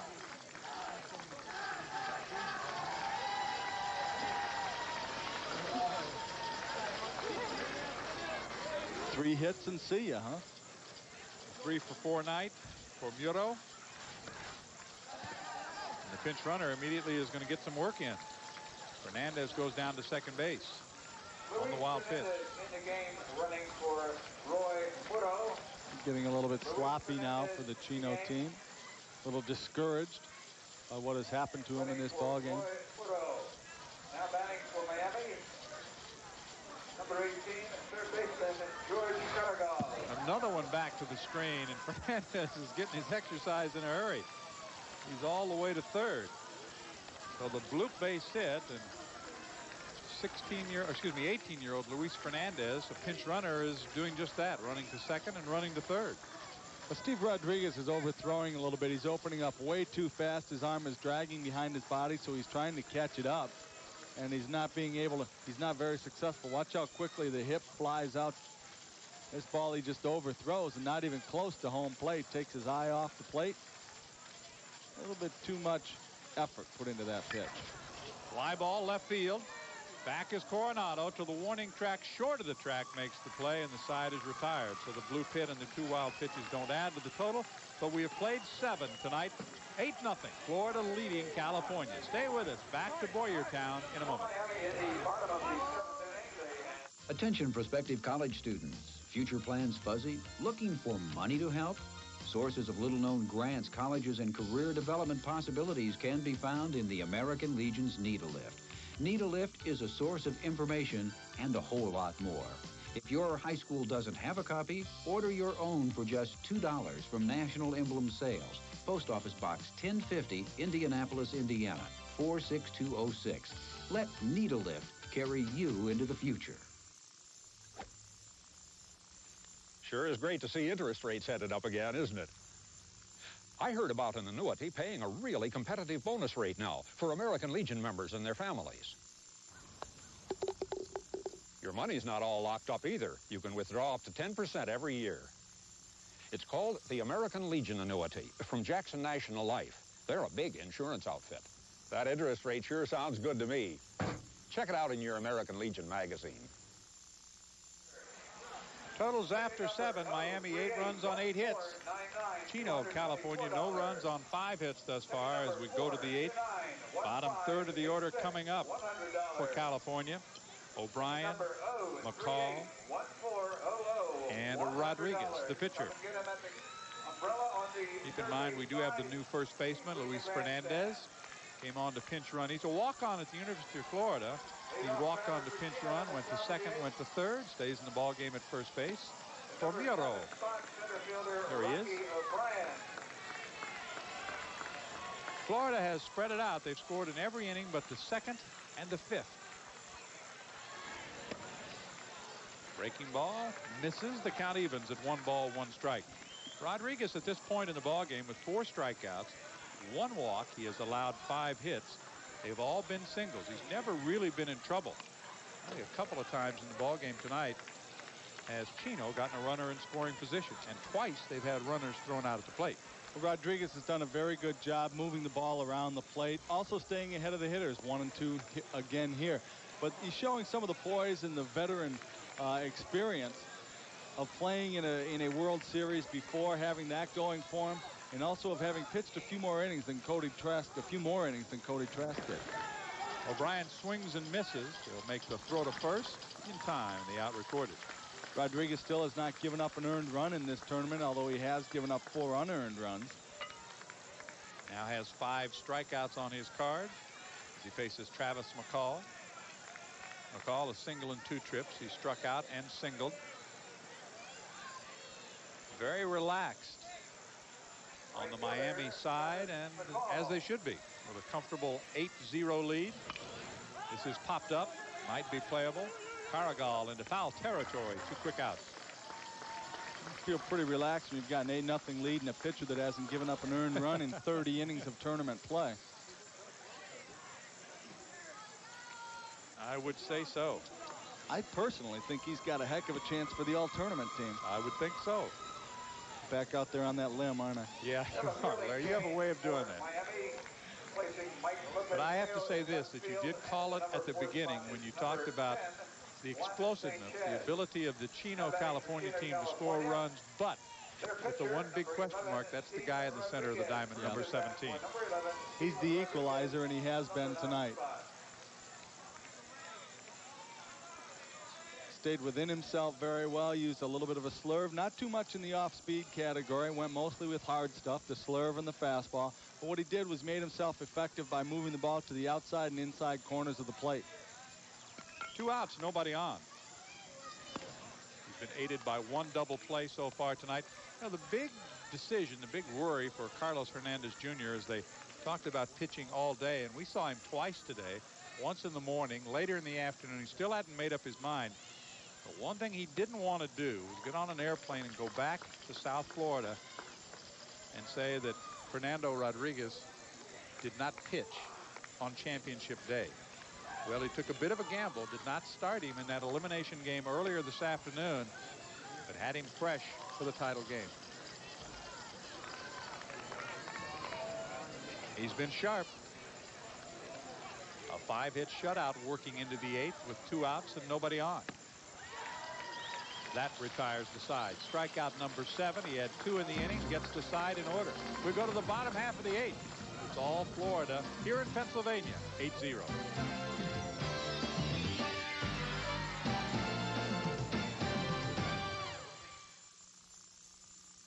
You're transforming your world with Superhighway. And only Comcast puts you in the fast lane. Comcast Superhighway, where fiber optics create a streaming, teeming beam of entertainment. Full of laughter, tears, knowledge, cheers. Active TV today, interactive TV right around the next curve. The electronic Superhighway. And only Comcast puts you in the fast lane.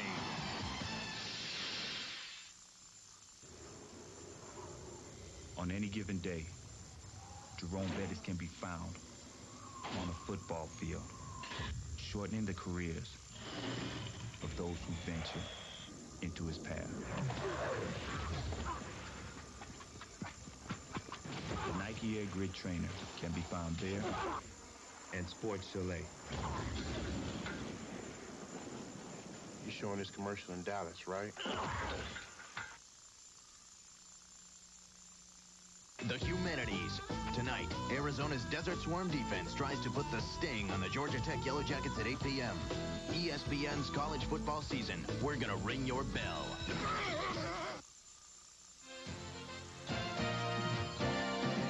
We are back as you look at a list of Hall of Fame players who also participated in American Legion baseball, and that list continues to grow as the years go by. I've got to believe that I'd take my chances with the ball club you could make out of that group right there.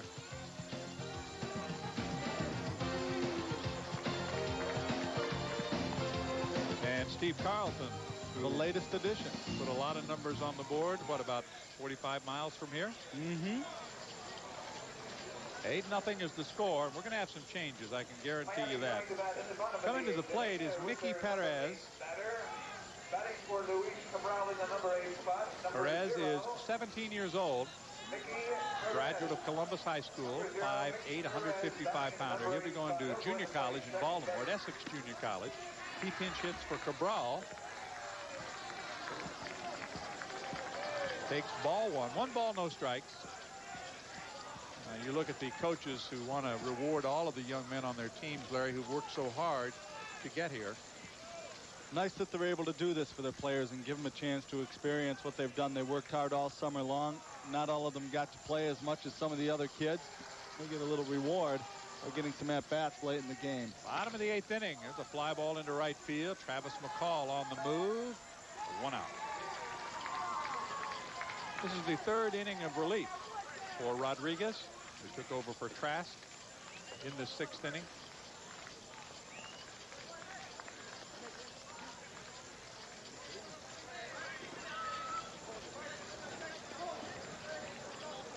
Miami's pitcher, Fernando Rodriguez. Here's Fernando Rodriguez.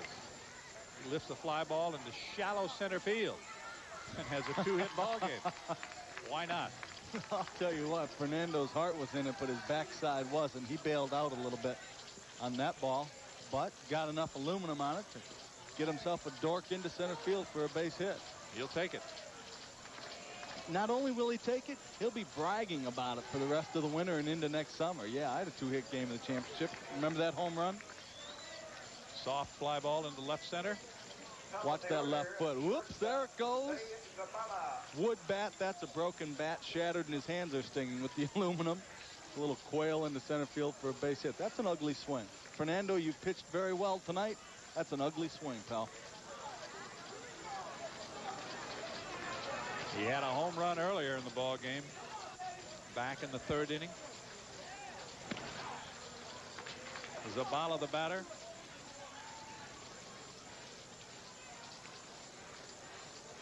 You know how I know that's an ugly swing, John? It looked a lot like mine. you recognized it immediately. It, yeah. Fly ball slicing down the left field line, and it is foul. Drops just into foul territory. Coronado trying to track it down, but could not.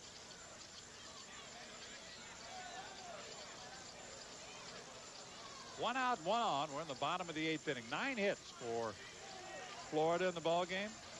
5 tonight for California. It was Zavala who started this whole thing when he tripled to start the ball game into left center field. Scored on a sac fly. Rasmussen. Bajenaru throw to first. Not in time. Pretty good speed for Zavala. Got down the line too quickly. They could not turn the double play.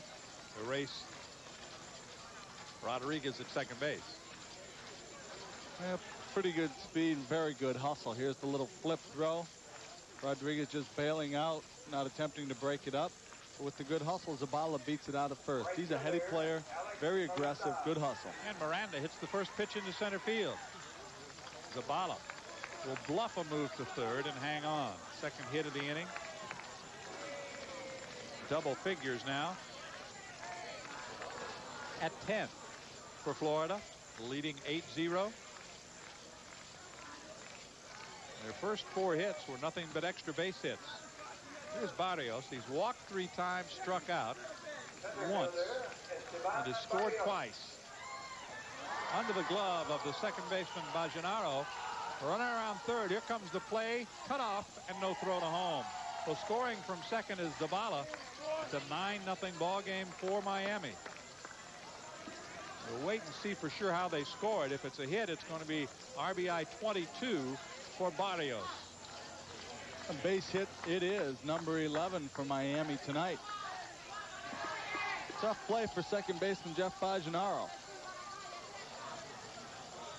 Breaking ball that stays over the middle of the plate, lines sharply at Bajenaru and went just under his glove. Would have been a heck of a play if he'd have come up with it cleanly. And the first pitch is in for a called strike. We have a pinch hitter at the plate. Juan Sanchez. He's been playing a lot of outfield. He comes on to pinch hit. The throw to first is not quite in time. Sanchez backs for Mike Lopez-Cao. And Lopez-Cao, unfortunately for him, not all he'll remember is they have 9 runs. 8 different players have runs batted in. He didn't have any tonight. And he didn't get a chance to join the party either because he was pinch hit for in the 8th inning. But he will get to remember that he was part of a championship team in the American Legion in 1994. I'm back out on that limb, aren't I? Pretty strong limb, though. I like their chances. It's 2-2.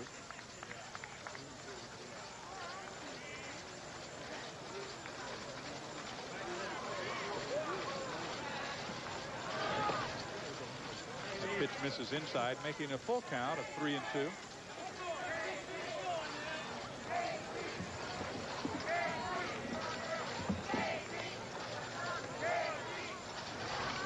Fouled back again.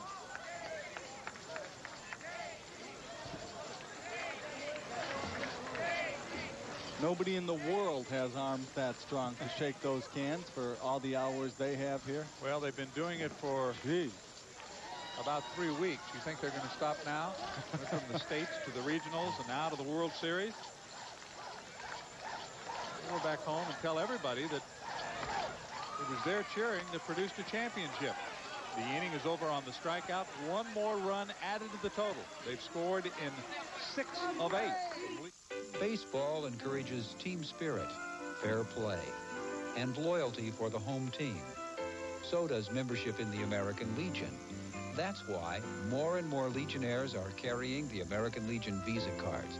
They know they're getting the best in credit card service while supporting the Legion's goals and helping their fellow veterans. Carry the American Legion Visa Gold and Classic Visa, because in life, as in baseball, you gotta have heart. What do you love about baseball? The pitching. The hot dog. No hitter. Having fun. Well, the family atmosphere. Everybody should play a part. How about you guys doing your part? My part? I share my peanut. Here, I bring my son. I hit him as hard as I can. I don't drink and drive. No drinking and driving. We need designated drivers. We're leaving the game. We're alcohol-free. We're getting home safe. Keep baseball fun. The preceding message was furnished by Major League Baseball. 2,639 on hand, and it's been all Miami. They have scored in every inning but the 2nd and the 5th. and begin the ninth with a 9-0 lead. On the mound, Fernando Rodriguez working on a 5-hit shutout tonight. The fans who brought their cans and their pennies from Florida to Pennsylvania about to be rewarded with a world championship in American Legion baseball. At this point, 5 hits, 1 walk, 6 strikeouts in 8 innings. He has not allowed an earned run in 31 1/3 innings. Cut off at second base by Perez. The flip to first. Mickey Perez, who just came in the ball game, gets a chance right away, and he throws out the leadoff hitter at the top of the order, Jeremy Coronado, back to the bench, 0 for 3. Ryan Rasmussen will bat. Ryan tonight is 1 for 3, a couple of ground outs and a base hit. Rasmussen stepping in with 1 out and nobody on. Miami, Florida, 2 outs away from the 1994 American Legion World Championship, replacing Rapid City, winners last year in Oregon. Fargo, North Dakota next year, then back to Roseburg, Oregon the following year, and then back here. The rotation from East Coast to the central part of the country to the west that they've set up right now for the American Legion World Series. A tapper toward third. A throw across in time. Carregal making the good throw and recording the second out of the inning. Larry Sorensen, who's working with me, has gone downstairs to talk to the winners. You see Carregal just nipping him at first. First baseman, Erick. And now the young men from Miami know just 1 out to go. Upstairs for a ball to Erick Gomez. Erick has grounded out, flied out, and struck out. 0 for 3 in the ball game.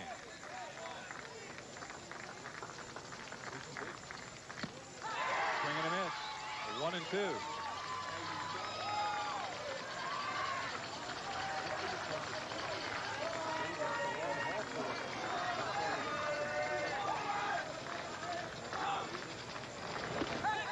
Fastball is away. 2 balls, 1 strike. 2 outs, nobody on.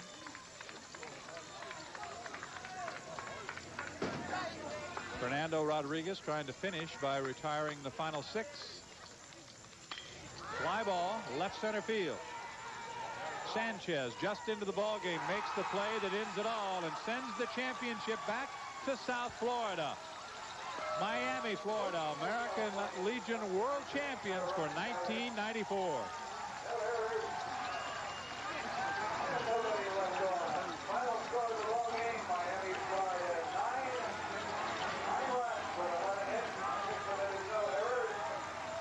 The celebration begins for the young men from South Florida, many of them of Cuban ancestry, and they can head proudly back to South Florida with the World Championship of American Legion Baseball. They had to do it the hard way. They reward their faithful fans by winning 2 games. They won the elimination game earlier this afternoon, and then no problem rolling past Chino, California, 9-0 to win the championship.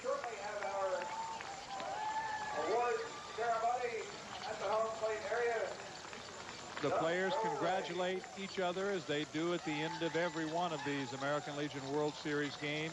Sportsmanship so very, very important to what this is all about. 9-0 the final. Florida over California. They're the champs for 94. We'll be back with more in a moment. Carrie Ruttenberg of Columbia, Maryland, why did you enter the American Legion National High School Oratorical Contest? Easy. Research helped with my government and politics course. The public speaking experience was invaluable. I developed a sense of patriotism, and the $18,000 scholarship for winning didn't hurt.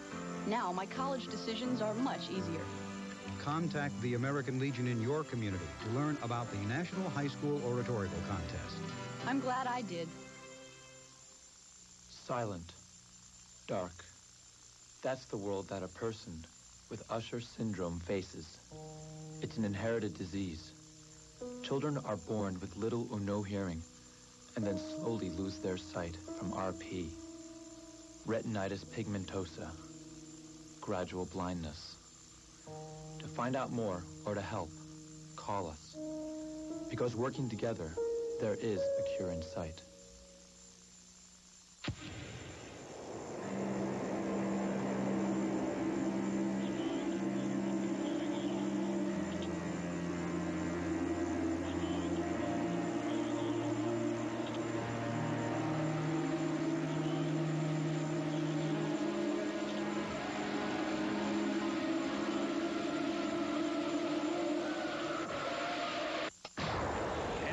Prime Monday, 7:30, ESPN. A 5-hit complete game shutout turned in by Fernando Rodriguez, lifting Miami to the 1994 American Legion World Series champion 9-0 over Chino, California. And with the winning pitcher who was just outstanding in this tournament, here's Larry Sorensen. Larry? Thank you very much, John. As we said at the top of the show, good pitching will stop good hitting, and it did tonight. Fernando Rodriguez, 32 1/3 innings now without giving a run. I thought you moved your fastball around very well and changed speeds with your curveball. Great job. Yes, sir. Thank you. I'm not too much of a hard thrower. I hit my spots. That's how I learned to play these guys. Very respectable team, especially that third hitter can hit. I learned to work on my side. We work the corners. My other half of my brain here when I'm on the mound helped me out a lot. And my coach, who scouts all the other players. And that home run, which I have never, the first career home run ever, I dedicate to my father who couldn't come. My mom's here, my father couldn't come. Dad, that one's for you. And the game. Well, that was a great, I made fun of your swing a little bit because you were bailing a little bit in there earlier. Mark Suarez did a great job behind home plate. You got some help from your right fielder, too, and had 2 players thrown out. You guys played very solid defense tonight. The best defense we played all turn. If anybody here who saw the games before, our defense was kind of shaking. Today, everyone came through, hitting, defense, everyone. I mean, I even put in some hitting, which, you know. All right, congratulations on winning the championship. Let's bring in the coaches. Carlos Hernandez, Jr. and Sr. It was a tandem tonight. You guys had a little trip earlier in the day. Congratulations on winning the 1994 American Legion World Series. Thank you very much, sir. You guys did it with your offense all year long, but Fernando tonight was just outstanding for you. 32 1/3 shutout innings in this tournament. Well, he's been throwing good ever since the second game he came out this year with us. I mean, he's been steady. I mean, one of the steadiest pitchers I ever had in my team since I've been with the Legion. You took a little bit of a gamble going with Fernando in the championship game tonight. You told us earlier in the day you weren't sure how you were going to do it. You held on to him, but it worked out for you. Well, see, I've never been to Las Vegas, so I said I might as well gamble on it today. So it worked out. I give the credit to my son. He was the one who insisted on using that setup. He said it will work, and we went along with it, and it did work. Well, it did work out. You played very well this afternoon. Came back with a very strong game tonight. We're going to let you guys get over there, waiting for you to present those big championship trophies. Congratulations on your victory tonight. Thank you. Thanks a lot. I want to say congratulations to them because they deserve a lot of credit, too. All right. Congratulations also to Chino, California, who came back and put up a pretty good fight throughout this entire tournament. They'll go back. A very young ball club, though. Hopefully they'll be back next year. John Sanders, back to you upstairs. Larry, thank you very much. There is the final. Miami, champions of American Legion Baseball for 1994, defeating Chino, California 9-0. The American Legion World Series for 1994 has been brought to you by Buick and your local Buick dealers, and by Gatorade. We'll have more in Boyertown after this.